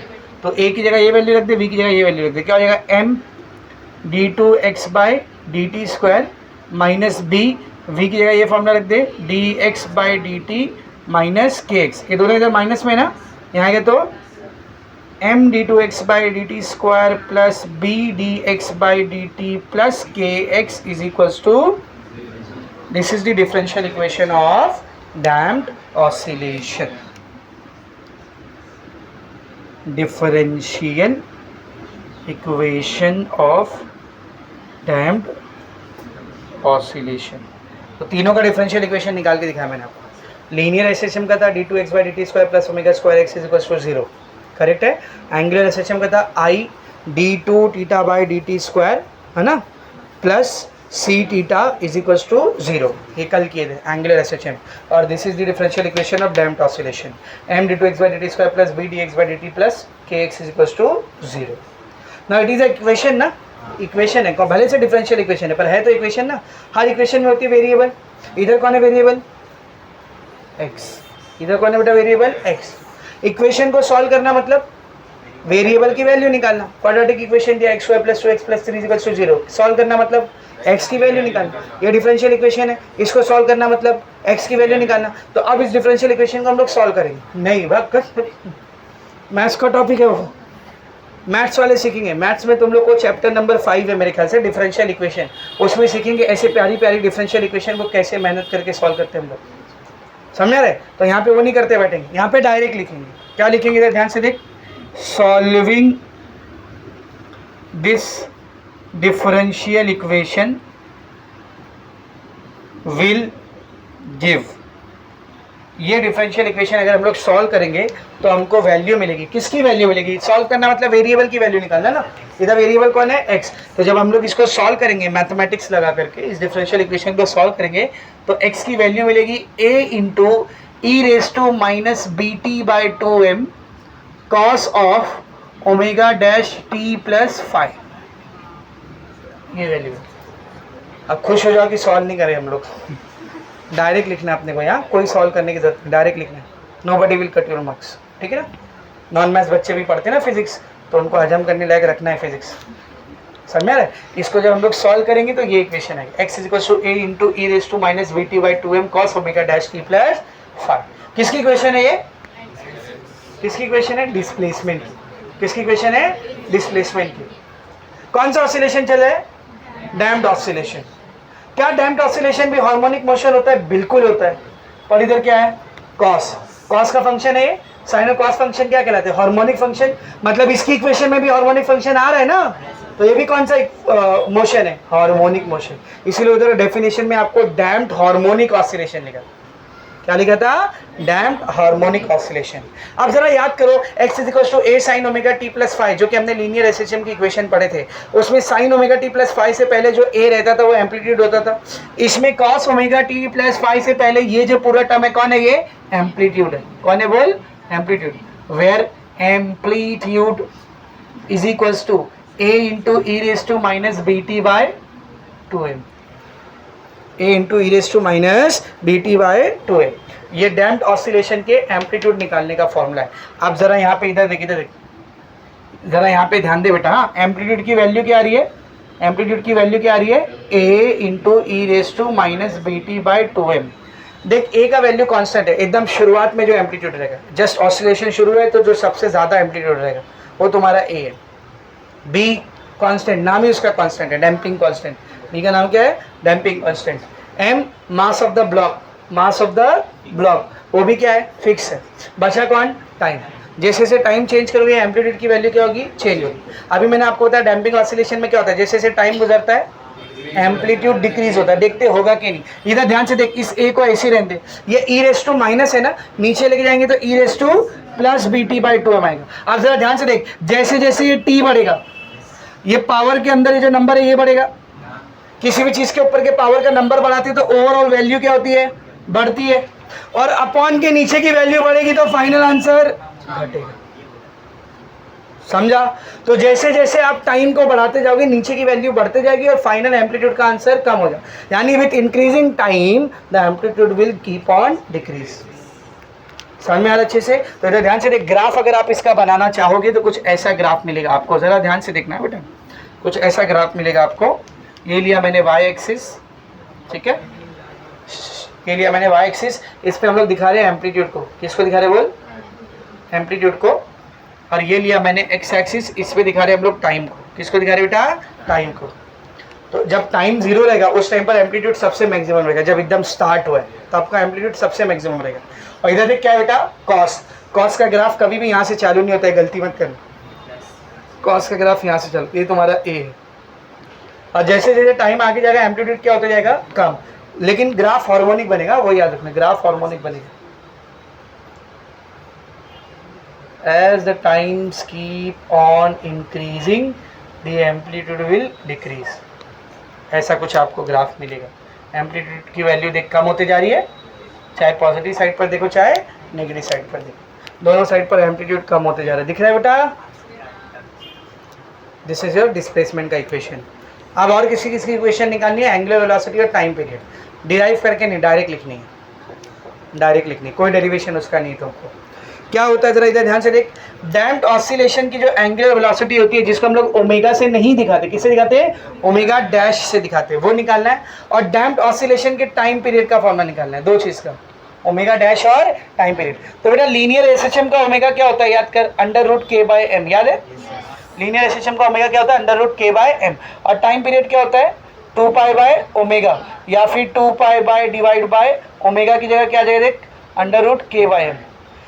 ये लीनियर एसएचएम के लिए। अब जरा ध्यान से देखना, डैम्प्ड ऑसिलेशन के लिए क्या होता है, ओमेगा डैश का वैल्यू होता है under root K by M, same है। टाइम पीरियड का वैल्यू होता है 2 pi divide by under root K by M, सही है। बस एक फर्क होता है, दोनों के साथ माइनस करना होता है b बाय 2m। क्या माइनस करना होता है बोल, b बाय 2m, बस इतना फर्क। सेम फॉर्मूला है, खाली इसमें भी माइनस b बाय 2m आ जाएगा और इसमें भी minus v by 2m. This is the formula for angular frequency. This is the formula for time period of a damped oscillation. यहाँ पर आपका टॉपिक damped oscillation फिनिश हो। अब बस एक टॉपिक बचा है। हाँ, किधर स्क्वायर ये, अच्छा सॉरी, b by 2m का स्क्वायर, हाँ में से गलती हुई, सॉरी। ठीक है, जब कुछ डिराइव नहीं करो, रट्टा मारो, तो ऐसे सब चीज़ें होती हैं। समझ में आ रहा अच्छे से? This is the formula of angular frequency, this is the formula of time period. अब बस एक टॉपिक बचा हुआ है अपना, फ्री एंड फोर्स वाइब्रेशन। ये लिखो, फिर उसको सर्च करते हैं, चैप्टर फिनिश।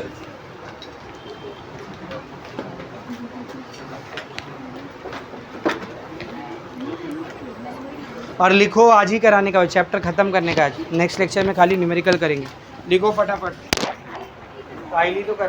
बहुत छोटा सा टॉपिक है, थ्योरी टॉपिक है पूरा, फ्री ऑसिलेशन, फोर्स ऑसिलेशन, ठीक है ना। और उसी से रिलेटेड दो टॉपिक है, नेचुरल फ्रीक्वेंसी एंड रेजोनेंस। सब लोग बोर्ड पर ध्यान देंगे बेटा, यहाँ बना। समझो आपने एक बॉडी को ऑसिलेशन कराया और फिर छोड़ दिया, वो अपने आप खुद से ऑसिलेशन कर रही। कैसे ऑसिलेशन कर रही है, खुद से, ऑन इट्स ओन। तो ऐसे ऑसिलेशन को हम लोग फ्री ऑसिलेशन बोलते हैं। ऐसे ऑसिलेशन को हम लोग क्या बोलते हैं, फ्री ऑसिलेशन। लाइक मैंने एक पेंडुलम लिया, उसको ऐसा रिलीज कर, ऐसा खींच करके ऐसा रिलीज कर दिया, फिर छोड़ दिया, अब वो खुद से ऑसिलेशन कर रहा है, मेरा उसमें कुछ भी नहीं, वो खुद से ऑसिलेशन कर। ऐसे ऑसिलेशन को हम लोग क्या बोलते हैं, फ्री ऑसिलेशन। लेकिन एक पेंडुलम मैंने लिया, डिस्प्लेस करके रिलीज किया। अब इसमें मैं क्या कर रहा हूँ, पीरियोडिक फोर्स लगा रहा हूँ। पीरियोडिक फोर्स मतलब मुझे फोर्स अप्लाई करना है एक फिक्स टाइम में, 2-2 सेकंड पे समझो। तो हर 2 सेकंड बाद जब ये पेंडुलम इधर आएगा मैं उस पर फोर्स लगा दे रहा हूँ, हर 2 सेकंड के बाद ये पेंडुलम इधर, मैं उस पर फोर्स लगा दे रहा हूँ। अब बताओ ये खुद से ऑसिलेट कर रहा है क्या? पीरियोडिक फोर्स की वजह से ऑसिलेट कर रहे हैं। ऐसे ऑसिलेशन को फोर्स ऑसिलेशन बोलते हैं। ऐसे ऑसिलेशन को क्या बोलते हैं? कितना सिंपल है, खुद से ऑसिलेशन कर रहे हैं, फ्री ऑसिलेशन। पीरियोडिक फोर्स के जरिए ऑसिलेशन कराया जा रहा है, फोर्स ऑसिलेशन। आराम से एकदम अच्छे से समझ में आ रहा है। खुद से ऑसिलेशन कर रहा है, फ्री ऑसिलेशन। पीरियोडिक फोर्स के जरिए ऑसिलेशन कर रहा है, फोर्स ऑसिलेशन। जब कोई भी ऑब्जेक्ट फ्री ऑसिलेशन कर रहा होता है तो उसके पास जो फ्रीक्वेंसी होती है उसको नेचुरल फ्रीक्वेंसी बोलते हैं। क्या बोलते हैं? उसमें हमारा कुछ भी लेना देना नहीं, वो खुद से उसके पास उतनी फ्रीक्वेंसी है, नेचुरली है। तो that frequency is known as natural frequency. लेकिन जब हम लोग फोर्स ऑसिलेशन कराते हैं तो आप पीरियोडिक फोर्स लगा रहे हो, मतलब फोर्स लगाने का एक टाइम पीरियड फिक्स है। टाइम पीरियड फिक्स है मतलब फ्रीक्वेंसी भी फिक्स है कि इतने सेकंड में इतना फोर्स। तो जो फोर्स लगाने की फ्रीक्वेंसी होगी वही बॉडी के ऑसिलेशन की फ्रीक्वेंसी रहेगी। नेचुरल फ्रीक्वेंसी रहेगी क्या? नहीं। उस केस में जो फ्रीक्वेंसी होती है उसको फोर्स फ्रीक्वेंसी बोलते हैं। क्या बोलते हैं? बोल, फोर्स फ्रीक्वेंसी, या फिर इसको ड्रिवन फ्रीक्वेंसी भी बोलते हैं। ड्रिवन फ्रीक्वेंसी एकदम अच्छे से समझ रहे हैं। एक बॉडी है खुद से ऑसिलेट कर रही है, क्या कर रहा था ये ऑसिलेशन? Free oscillation. एक बॉडी है उसको पीरियोडिक फोर्स लगा के ऑसिलेट कर रहे हैं, क्या कहलाता है ये ऑसिलेशन? Force oscillation. जब बॉडी खुद से ऑसिलेट करती है, फ्री ऑसिलेशन करती है, उस वक्त की फ्रीक्वेंसी नेचुरल फ्रीक्वेंसी। जब बॉडी को पीरियोडिक फोर्स लगा के फोर्स ऑसिलेशन कराया जाता है तो जो फोर्स के अप्लाई करने की फ्रीक्वेंसी होती है वही बॉडी की फ्रीक्वेंसी हो जाती है। उस फ्रीक्वेंसी को हम लोग क्या बोलते हैं? फोर्स फ्रीक्वेंसी या फिर ड्रिवन फ्रीक्वेंसी। समझ में आ रहा अच्छे से? हो गया free oscillation, force oscillation, finish, यही है। रुको, टॉपिक नहीं खत्म हुआ। अब इसमें एक चीज़ और है, रेजोनेंस, वो मुझे आपको समझाना है। लेकिन उससे पहले फ्री और फोर्स ऑसिलेशन का डेफिनेशन लिखेंगे क्योंकि टेक्स्ट बुक में नहीं दिया। हेडिंग डालो फ्री ऑसिलेशन।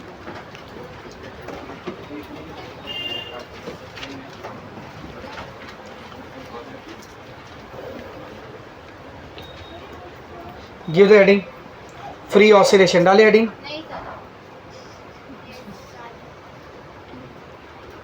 बोलू, write down the oscillation of a body, the oscillation of a body, the oscillation of a body when it oscillates, when it oscillates, when it oscillates on its own, on its own with its natural frequency, with its natural frequency is called free oscillation. With its natural frequency is called free oscillation. समझाने की जरूरत है क्या? एकदम आसान भाषा में लिखा है, एक बॉडी ऐसा ऑसिलेशन करी जो ऑन इट्स ओन हो रहा है। ऑन इट्स ओन मतलब खुद से हो रहा है, और उस वक्त उसकी फ्रीक्वेंसी क्या है? Natural frequency. ऐसे ऑसिलेशन क्या कहलाते हैं बेटा? बोलो, free oscillation. Give the next heading, natural frequency. ये फ्री ऑसिलेशन से रिलेटेड है ना, तो उसको साथ में लिखा रहा हूं मैं। Give the next heading, natural frequency. It is a frequency eight which it is the frequency at which a body oscillates. It is the frequency at which a body oscillates on its own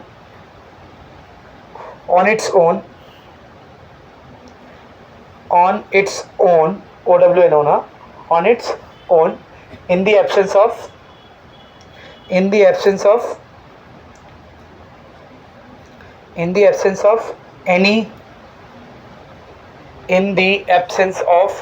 any driving or damping force.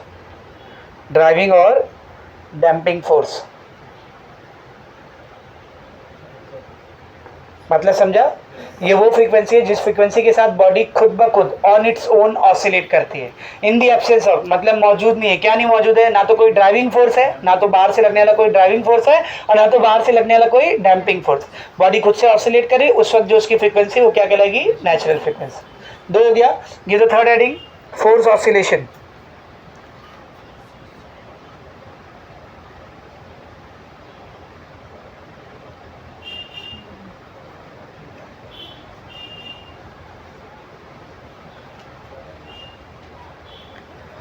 Write down. When a body is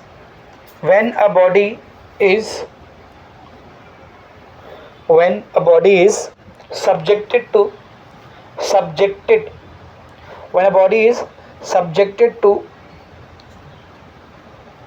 periodic force,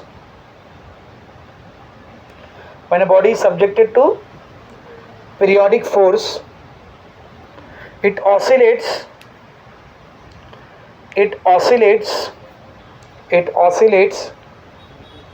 with the frequency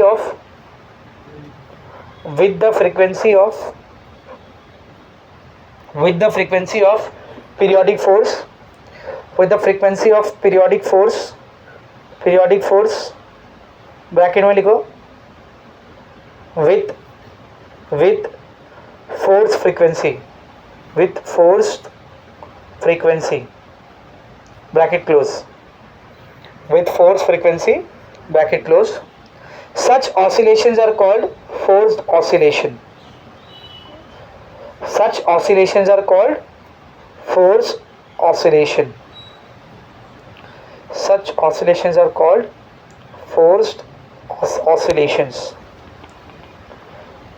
I hope समझा होगा सबको। When a body is subjected to, जब एक body को दिया गया, क्या दिया गया? देखो, पीरियोडिक फोर्स, बाहर से टाइम पे फोर्स दिया गया है, it oscillates with the frequency of periodic force. तब वो नेचुरल फ्रीक्वेंसी से ऑसिलेट नहीं करती है, बाहर से जो फोर्स लग रहा है उसकी फ्रीक्वेंसी से ऑसिलेट करती है। क्या कहते हैं हम लोग उस फ्रीक्वेंसी को? Force frequency. और ऐसे ऑसिलेशन क्या कहलाते हैं? Force oscillation. तो 3 डेफिनेशन लिखा है मैंने आपको, फ्री ऑसिलेशन, फोर्स ऑसिलेशन और नेचुरल फ्रीक्वेंसी। ये तीनों टॉपिक आपको टेक्स्ट बुक में समझा है, लेकिन तीनों की डेफिनेशन नहीं दिया, इसीलिए मैंने डेफिनेशन लिखा दिया। अब एक टॉपिक और है जो आपको टेक्स्ट बुक में समझा है, फिर टॉपिक खत्म है पूरा, जिसका नाम है रेजोनेंस। उसका भी डेफिनेशन नहीं दिया, मैं समझा दे रहा हूँ, फिर हम लोग डेफिनेशन लिखेंगे। सब लोग ध्यान से देखेंगे बेटा।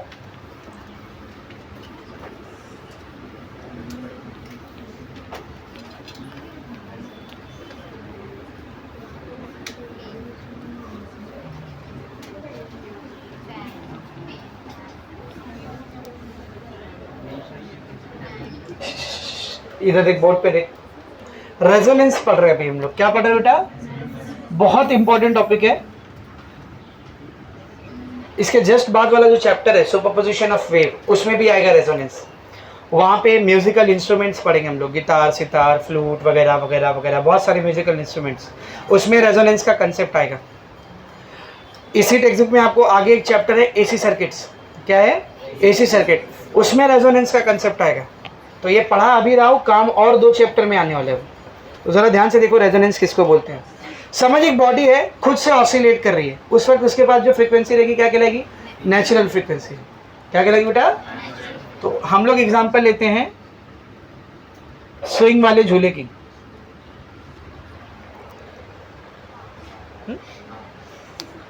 तो एक बंदा बैठा झूले पे, मैंने उसको ऐसा धक्का देके बाजू हट गया, अब वो खुद से ऐसे ऐसे ऑसिलेट कर रहा है, खुद से। कौन सी फ्रीक्वेंसी है उसके पास? Natural frequency. कौन सी फ्रीक्वेंसी है? मैंने नोटिस किया इसकी वैल्यू है 2। कितनी है? 2। मतलब खुद से वो 1 सेकंड में कितनी बार ऑसिलेट कर रहा है? 2 बार। बहुत ज़्यादा फास्ट हो गया, 0.5 कर देते हैं, यानी 1 सेकंड में आधा ही ऑसिलेशन हुआ है, और आधा करने के लिए और 1 सेकंड लगे, यानी 2 सेकंड में एक ऑसिलेशन जा रहा है। ठीक है ना? तो ये उसकी कौन सी फ्रीक्वेंसी बेटा? Natural frequency. कौन सी फ्रीक्वेंसी है? अब उस झूले पे मेरा कोई दोस्त नहीं, मेरा दुश्मन बैठा हुआ था। जब मेरा दोस्त बैठा हुआ था तो मैंने उसको धक्का देके बाजू हट गया। झूल भाई अपनी नेचुरल फ्रीक्वेंसी से जुड़, है कि नहीं? अब मेरा उस पर कोई दुश्मन बैठा हुआ है, अब मैं चाहता हूँ रुक जा, तेरे को झूला झूलाता, आ जा, तेरे को आसमान की सैर कराता, है कि नहीं? अब वो बैठा ऐसे झूले के ऊपर, मैंने धक्का दिया, झूला झूलना स्टार्ट हो गया। तो हम लोग बचपन में किए भी रहेंगे अगर कभी आप झूले उले तो, सामने वाले को डराने के लिए। जैसे ही 1-2 राउंड होते फिर से धक्का, जैसे 1-2 राउंड फिर से धक्का, अरे भाई मत ना, अरे गिर जाओ गिर जाओ, है ना। क्या होता है पीरियोडिक फोर्स देने से, पहले जितनी नेचुरल फ्रीक्वेंसी थी ना वो डिस्टर्ब हो जाती है कि नहीं। पहले जितनी नेचुरल फ्रीक्वेंसी थी वो डिस्टर्ब हो जाती है। पहले नेचुरल फ्रीक्वेंसी थी कि आराम से 2 सेकंड में एक ऑसिलेशन हो जाए, अब हो सकता है 1.5 सेकंड में एक ऑसिलेशन हो जाए, 1 सेकंड में एक ऑसिलेशन हो जाए, समझ रहे। और ना सिर्फ फ्रीक्वेंसी डिस्टर्ब होती है, एम्पलीट्यूड भी डिस्टर्ब होता है।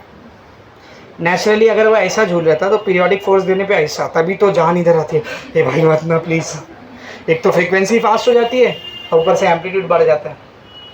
अब उस पर मेरा दुश्मन बैठा हुआ है और मैं वो फिजिक्स का स्टूडेंट, तो अब मैं बदला फिजिक्स से लूँगा, फिजिक्स लगा करके बदला लूँगा जिसपे उसका डैमेज मैक्सिमम हो, जिसपे उसको डर मैक्सिमम लगे, खौफ मैक्सिमम लगे। फिजिक्स अप्लाई करके बदला लेंगे हम लोग।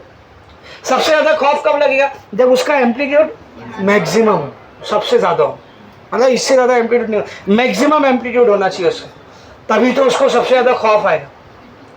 उसको मैक्सिमम एम्पलीट्यूड तक ऑसिलेशन कराने के लिए मुझे किसकी हेल्प लेनी पड़ेगी, रेजोनेंस। सर ये कैसे लेते, मैं अब उसको फ्री ऑसिलेशन नहीं करा रहा हूँ, फोर्स ऑसिलेशन करा रहा हूँ। कैसा ऑसिलेशन करा रहा हूँ, फोर्स, मतलब बाहर से पीरियोडिक फोर्स लगा रहा हूँ। कौन सा फोर्स लगा रहा हूँ, अब पीरियोडिक फोर्स लगाने का भी कुछ तो टाइम पीरियड होगा। समझ, पीरियोडिक फोर्स का टाइम पीरियड है 4 सेकंड, मतलब हर 4 सेकंड में एक बार।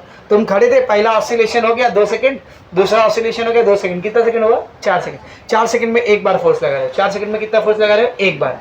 अब जरा इस फोर्स की फ्रीक्वेंसी निकालते हैं। फ्रीक्वेंसी का फॉर्मूला क्या होता है, 1/t। ये फोर्स कितने टाइम में अप्लाई हो रहा है, 4 सेकंड, मतलब t की वैल्यू कितनी है, 1/4 कितना आएगा, 0.25। तो जब ये झूला झूल रहा होगा तो अपनी नेचुरल फ्रीक्वेंसी से नहीं झूल रहा होगा, कितनी फ्रीक्वेंसी से झूल रहा होगा बोल, 0.25 फ्रीक्वेंसी से, यानी नेचुरल से भी कम। तो उसका कुछ नुकसान ही नहीं होगा।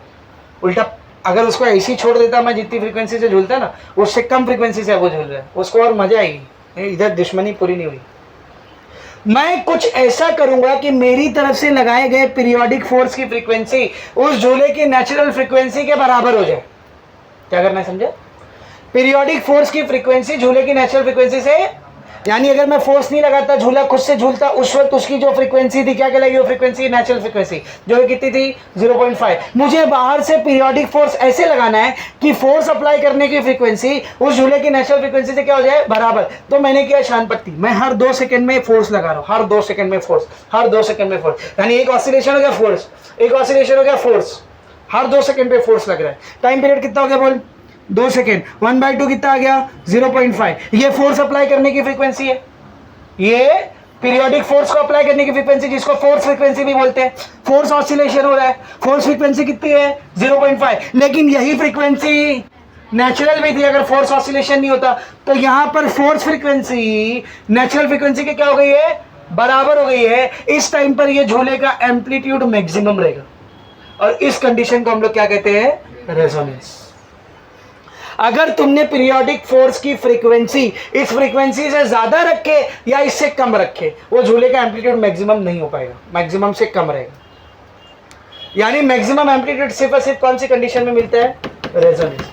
पीरियोडिक फोर्स की फ्रीक्वेंसी या force frequency, external frequency natural frequency के क्या हो जाए, बराबर हो जाए, तब ही झूले में क्या मिलेगा आपको, मैक्सिमम एम्पलीट्यूड मिलेगा। ये कंडीशन क्या कहलाती है बेटा, रेजोनेंस। इसकी एक और प्रैक्टिकल एग्जांपल मैं आपको बताता हूँ। जो फौजी लोग होते हैं वो लोग जब प्रैक्टिस वगैरह के सेशन में चलते तो दे डोंट वॉक नॉर्मली, वो मार्च करते हुए चलते हैं। देखो लेफ्ट राइट ऐसा ना, सबका एक साथ, राइट पैर आगे, फिर ऐसा पीछे, फिर लेफ्ट पैर आगे ना, एकदम फ्रीक्वेंसी में मार्च करते हो। कैसे मार्च करते हैं, फ्रीक्वेंसी में।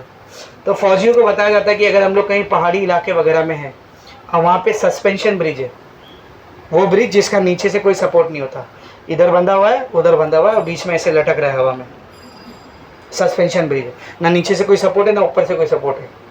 तो फौजियों को बोला जाता है जब ऐसी ब्रिज देखने का ना, तो अपना मार्च तोड़ देने का, नॉर्मल ऐसा जॉब करके जाने का, मार्च तोड़ देने का, नॉर्मल चलने लगने का, मार्चिंग तोड़ देने का। अब आपको ऐसा लगेगा बस फौजी लोग को कुछ काम धंधा नहीं रहता तो रूल बना देते हैं, ऐसा नहीं, उसके पीछे फिजिक्स है, फिजिक्स है उसके पीछे। वो ब्रिज जो है इतनी ऊपर हवा में है, हवा की वजह से क्या कर रहा है, वो ऑसिलेट कर रहा है, झूल रहा नहीं है। झूला कॉमर्स और आर्ट्स वाले झूलते हैं, हम लोग ऑसिलेट करते हैं, समझ रहे? इतनी ऊपर हवा की वजह से झूला क्या कर रहा है, बोल, ऑसिलेट कर रहा है। अभी ऑन इट्स ओन ऑसिलेट कर रहा है, उसकी क्या होगी, नेचुरल फ्रीक्वेंसी। अब ये फौजी लोग आ रहे हैं, तो जब उस पर ऐसा पैर मार रहे हैं तो एक्सटर्नल फोर्स अप्लाई हो रहा है, और वो भी पीरियोडिक, एक फिक्स टाइम के बाद अप्लाई हो रहा है। पीरियोडिक फोर्स है तो फोर्स की भी कुछ ना कुछ फ्रीक्वेंसी होगी। अगर गलती से इनके मार्च करते वक्त अप्लाई करने के फोर्स की फ्रीक्वेंसी उस ब्रिज की नेचुरल फ्रीक्वेंसी से मैच खा गई, सेम हो गई, कौन सा फिनोमेना होगा उधर, रेजोनेंस। वो ब्रिज जो पहले हवा में ऐसे हल्की फुल्की झूल रही थी, ऐसे झूलने लगेगी, और फिर उसके बाद क्या होगा, atishoo atishoo we all fall down, ringa ringa roses. इसीलिए उनको बोला जाता है कि सामने सस्पेंशन ब्रिज दिख रही है तो अपना मार्च क्या कर दो, ब्रेक कर दो, नॉर्मल चलने लगो। समझ रहा है? रेजोनेंस के ऐसे काफ़ी एक्सीडेंट्स हुए भी हैं जो आप इमेजिन भी नहीं कर सकते हो। एक तो यूट्यूब पे मैंने वीडियो देखा था, पूरी ब्रिज गिर गई थी रेजोनेंस की वजह से, कॉन्क्रीट ब्रिज, सीमेंट की बनी हुई, रेजोनेंस की वजह से गिर गई थी। पुराने ज़माने में जो थिएटर हुआ करते थे, वो रेजोनेंस की वजह से उसकी छत गिर जाती थी नीचे। इतना स्ट्रॉन्ग थिएटर नहीं होता था पहले, ऐसा स्टेप वाला, उसमें छत एकदम फुल कंक्रीट का नहीं, नॉर्मल छत रखी हुई रहती थी, नॉर्मल ऐसा रख दिया उठा के। और जब ज़्यादा तेज़ हवा चलती थी तो छत बहुत ऊपर होती थी थिएटर्स वगैरह की, तो ज़्यादा तेज़ हवा चलती थी तो हल्का फुल्का ऑसिलेट करता था। अब नीचे ऑडियंस बैठी है, पिक्चर या ड्रामा जो भी चल रहा है बहुत ज़्यादा पसंद आ गई, सब साथ में ताली बजाना चालू किए। अभी जब ताली बज रही है, यहाँ से जो साउंड एनर्जी जा रही है एक्सटर्नल फोर्स का काम करेगी, जो कि पीरियोडिक टाइम पर अप्लाई हो रहा है। अगर इस फोर्स के अप्लाई होने की फ्रीक्वेंसी उस छत की नेचुरल फ्रीक्वेंसी से मैच खा गई, ऐसे ऐसे ऑसिलेट करेगा, सबके ऊपर आके गिरेगा। कौन सा फिनोमेना, रेजोनेंस। समझ में आ रहा अच्छे से? रेजोनेंस की काफ़ी सारी practical example. Is it very much clear? तो अगर मैं, क्या हो गया टाइम, हाँ नहीं इतना ज़्यादा मत करो, ज़मीन कहाँ ऑसिलेट कर रही है। अगर मैं किसी का दुश्मन हूँ तो मैं फिजिक्स अप्लाई करूँगा, वो झूले पे जब बैठा उसको एक बार धक्का देके साइड में हट जाऊँगा और देखूँगा उसका एक ऑसिलेशन कितने टाइम में हो रहा है ना। मैंने देखा उसका एक ऑसिलेशन 3 सेकंड में हो रहा है, ये मिल गया मेरे को उसका टाइम पीरियड, या 5 सेकंड में हो रहा है, ये मिल गया मेरे को उसका टाइम पीरियड। फटाक से मैं क्या करूँगा, 1/t 1/5 0.2, मतलब नेचुरल फ्रिक्वेंसी कितनी है 0.2। अब मुझे फोर्स भी हर 5 सेकंड में एक बार लगाना है, क्योंकि जब मैं हर 5 सेकंड में एक बार फोर्स लगाऊंगा, घड़ी देखे 5 सेकंड एक फोर्स, 5 सेकंड एक फोर्स, एक्सटर्नल पीरियोडिक फोर्स की टाइम पीरियड की वैल्यू 5 हो गई, 1/5। एक्सटर्नल पीरियोडिक फोर्स की फ्रिक्वेंसी भी 0.2 हो गई, नेचुरल फ्रिक्वेंसी भी कितनी थी 0.2। हवा में रहेगा वो ऐसा, हवा में। रेजोनेंस कौन सी कंडीशन, रेजोनेंस। उससे कम पीरियोडिक फ्रीक्वेंसी से फोर्स लगाए तो भी उसका एम्पलीट्यूड मिनिमम कम रहेगा, और ज़्यादा पीरियोडिक फ्रीक्वेंसी से फोर्स लगाए तो भी उसका एम्पलीट्यूड कम रहेगा। मैक्सिमम रेजोनेंस पे ही होने वाला है। समझ रहे अच्छे से? अब आपको जो रेजोनेंस समझाया है ना, वो 4 पेंडुलम की मदद से समझाया है। हाँ, ही हैज टेकन 4 पेंडुला। एक रहता है तो पेंडुलम बोलते हैं, एक से ज़्यादा है तो पेंड्यूला, ठीक है ना। इधर देख, ऐसे एक स्ट्रिंग है, इससे 4 पेंडुलम कनेक्टेड है। एक सॉलिड बॉब वाला है, इसको ड्राइवर पेंडुलम बोलेंगे, मतलब ये फोर्स अप्लाई करेगा। और फिर 3 ऐसे है हॉलो बॉब वाले, अंदर से हॉलो है। बता रहा हूँ ना, सबर, सब बताऊंगा, do not fear when I am here. इसका नाम है ए, इसका नाम है बी, इसका नाम है सी, इसका नाम है डी। ये ड्राइवर पेंडुलम है, यही आगे फोर्स अप्लाई करने वाला है। और ये तीनों क्या है बेटा, ये तीनों क्या है, ड्रिवन पेंडुलम्स। ड्रिवन, ये ड्राइव कर रहे हैं ना इन तीनों को, तो ये तीनों ड्रिवन, समझ में आया? ये तीनों ड्रिवन पेंडुलम है। जानबूझ के मैंने लेंथ अलग रखा है। सुन, इस पेंडुलम को जब हम लोग ऐसा रिलीज करेंगे, ऑसिलेशन करेगा। सिंपल पेंडुलम का टाइम पीरियड होता है 2π√L/g, तो फ्रीक्वेंसी क्या रहेगी 2π√1/2π√g/L। This is the formula of frequency. इस फॉर्मूले से आपको ये वाले पेंडुलम की क्या मिलेगी, नेचुरल फ्रीक्वेंसी। अब देख फ्रीक्वेंसी किस पर डिपेंड करती है, लेंथ पर। पेंडुलम ए और पेंडुलम सी को देख, कुछ दिख रहा है, दोनों की फ्रीक्वेंसी, दोनों का लेंथ क्या है, सेम, तो दोनों की नेचुरल फ्रीक्वेंसी भी क्या रहेगी, सेम रहेगी। दोनों की नेचुरल फ्रीक्वेंसी भी क्या रहेगी, सेम। इसका लेंथ क्या है, छोटा, लेंथ कम तो फ्रीक्वेंसी, इसकी ऑसिलेशन की फ्रीक्वेंसी इसकी नेचुरल फ्रीक्वेंसी से ज़्यादा रहेगी। इसका लेंथ क्या है, बड़ा, लेंथ बड़ा है तो फ्रीक्वेंसी कम, इसकी फ्रीक्वेंसी इसकी नेचुरल फ्रीक्वेंसी से कम रहेगी। आपने करना क्या है, इसको ऐसा डिस्प्लेस करके रिलीज कर देना है, ये ऑसिलेशन स्टार्ट करेगा, इसके ऑसिलेशन ट्रांसफर होंगे इन तीनों में, ये तीनों भी ऑसिलेशन स्टार्ट करेंगे। ये तीनों ऑन इट्स ऑन ऑसिलेट कर रहे हैं क्या, नहीं, ये तीनों को ये ऑसिलेट करवा के ले रहा है। तो यहाँ पर एक्सटर्नल फोर्स कौन अप्लाई कर रहा है, ये पेंडुलम, तो उसकी जो नेचुरल फ्रीक्वेंसी है वही यहाँ पर क्या रहेगी, फोर्स फ्रीक्वेंसी रहेगी, क्योंकि यही तो अप्लाई कर रहे हैं ना। अब इसकी जो फ्रीक्वेंसी है इससे क्या है, कम है, ये आपको नॉर्मल ऑसिलेशन करता हुआ दिखेगा, सॉरी ज़्यादा है, लेंथ कम है ना, लेंथ कम फ्रीक्वेंसी ज़्यादा, इसकी फ्रीक्वेंसी इससे क्या है बेटा, ज़्यादा है, ये आपको नॉर्मल ऑसिलेशन करता हुआ मिलेगा। इसकी फ्रीक्वेंसी क्या है, कम है, ये भी नॉर्मल ऑसिलेशन करते हुए मिलेगा। दोनों का लेंथ सेम था, जितनी फ्रीक्वेंसी से ये ऑसिलेट कर रहा है सेम उतनी फ्रीक्वेंसी से ये ऑसिलेट करेगा। तो इसकी नेचुरल फ्रीक्वेंसी फोर्स फ्रीक्वेंसी से क्या हो गई, मैच खा गई, ये आपको ऐसे ऐसे ऑसिलेट करते दिखेगा। सबसे ज़्यादा एम्पलीट्यूड पे ये ऑसिलेट करेगा, कौन से फिनोमेना की वजह से, रेजोनेंस के फिनोमेना की वजह से। समझ में आ रहा अच्छे से। यहाँ पर आपका टॉपिक हो गया कौन सा, रेजोनेंस। सर डेफिनेशन तो बता दो रेजोनेंस की, तो टेक्स्ट बुक में रेजोनेंस की डेफिनेशन नहीं दी है, तो हम लोग वो डेफिनेशन लिखेंगे अभी। हाँ, एक ग्राफ दिया हुआ है आपको, यहाँ पर ऐसा फ्रीक्वेंसी लिया है, इधर ऐसा एम्पलीट्यूड लिया है, देख फ्रीक्वेंसी एम्पलीट्यूड ऐसा ग्राफ बना है, फिर यहाँ पे ऐसा FR लिखा है, ये रेजोनेंस की फ्रीक्वेंसी, कौन सी फ्रीक्वेंसी है, मतलब वो फ्रीक्वेंसी जब फोर्स फ्रीक्वेंसी और नेचुरल फ्रीक्वेंसी क्या हो जाती है, बराबर, उस टाइम पर एम्पलीट्यूड क्या है, देख मैक्सिमम है। उससे कम फ्रीक्वेंसी पे भी एम्पलीट्यूड कम है, उससे ज़्यादा फ्रीक्वेंसी पे भी एम्पलीट्यूड कम, खाली रेजोनेंस वाली फ्रीक्वेंसी पे ही मैक्सिमम। समझा, गिव द एडिंग रेजोनेंस, उसका डेफिनेशन लिख लो, then you may leave.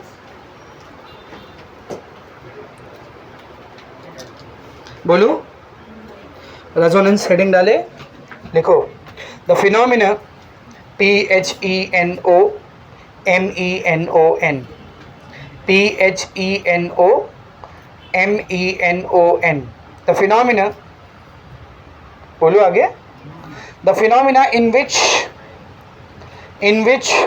the body oscillates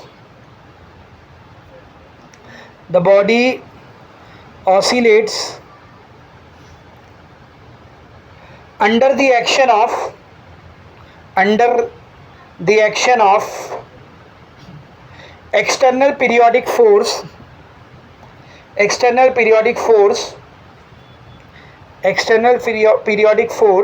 whose WHOSE whose frequency is equal to the natural frequency है, whose frequency is equal to the natural frequency of the driven body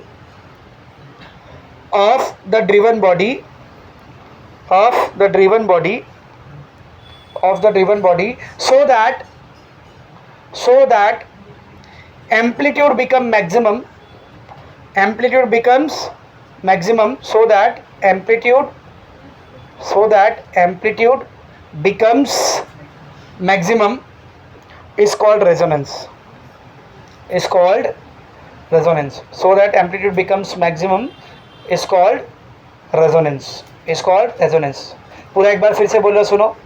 The phenomena in which the body oscillates under the action of external periodic force whose frequency is equal to the natural frequency of the driven body so that amplitude becomes maximum is called resonance. अब एक एक line का मतलब समझ। ये वो phenomena है जिसमें, ये वो चीज़ है जिसमें body oscillate under the external periodic force, body खुद से नहीं ऑसिलेट कर रही है, बाहर से फोर्स लगाया जा रहा है, हुज फ्रीक्वेंसी, जिसकी फ्रीक्वेंसी, फोर्स अप्लाई करने की फ्रीक्वेंसी इक्वल टू, बराबर है ड्रिवन बॉडी, उस बॉडी के नेचुरल फ्रीक्वेंसी के, और इन दोनों फ्रीक्वेंसी के बराबर होने से हो क्या रहा है, so that amplitude becomes maximum, amplitude maximum हो जा रहा है। यही फिनोमेना क्या कहलाता है, रेजोनेंस। कितनी प्यारी डेफिनेशन लिखी, सारा सब कुछ क्लियर हो जा रहा है। यहाँ पर आपके चैप्टर का पूरा थ्योरी पार्ट क्या हो जाता है बेटा, फिनिश। अब सिर्फ न्यूमेरिकल बचा है, वो नेक्स्ट लेक्चर में देखेंगे, कल मैथ्स का लेक्चर रहेगा, ठीक है। चलो जा सकते हैं आप।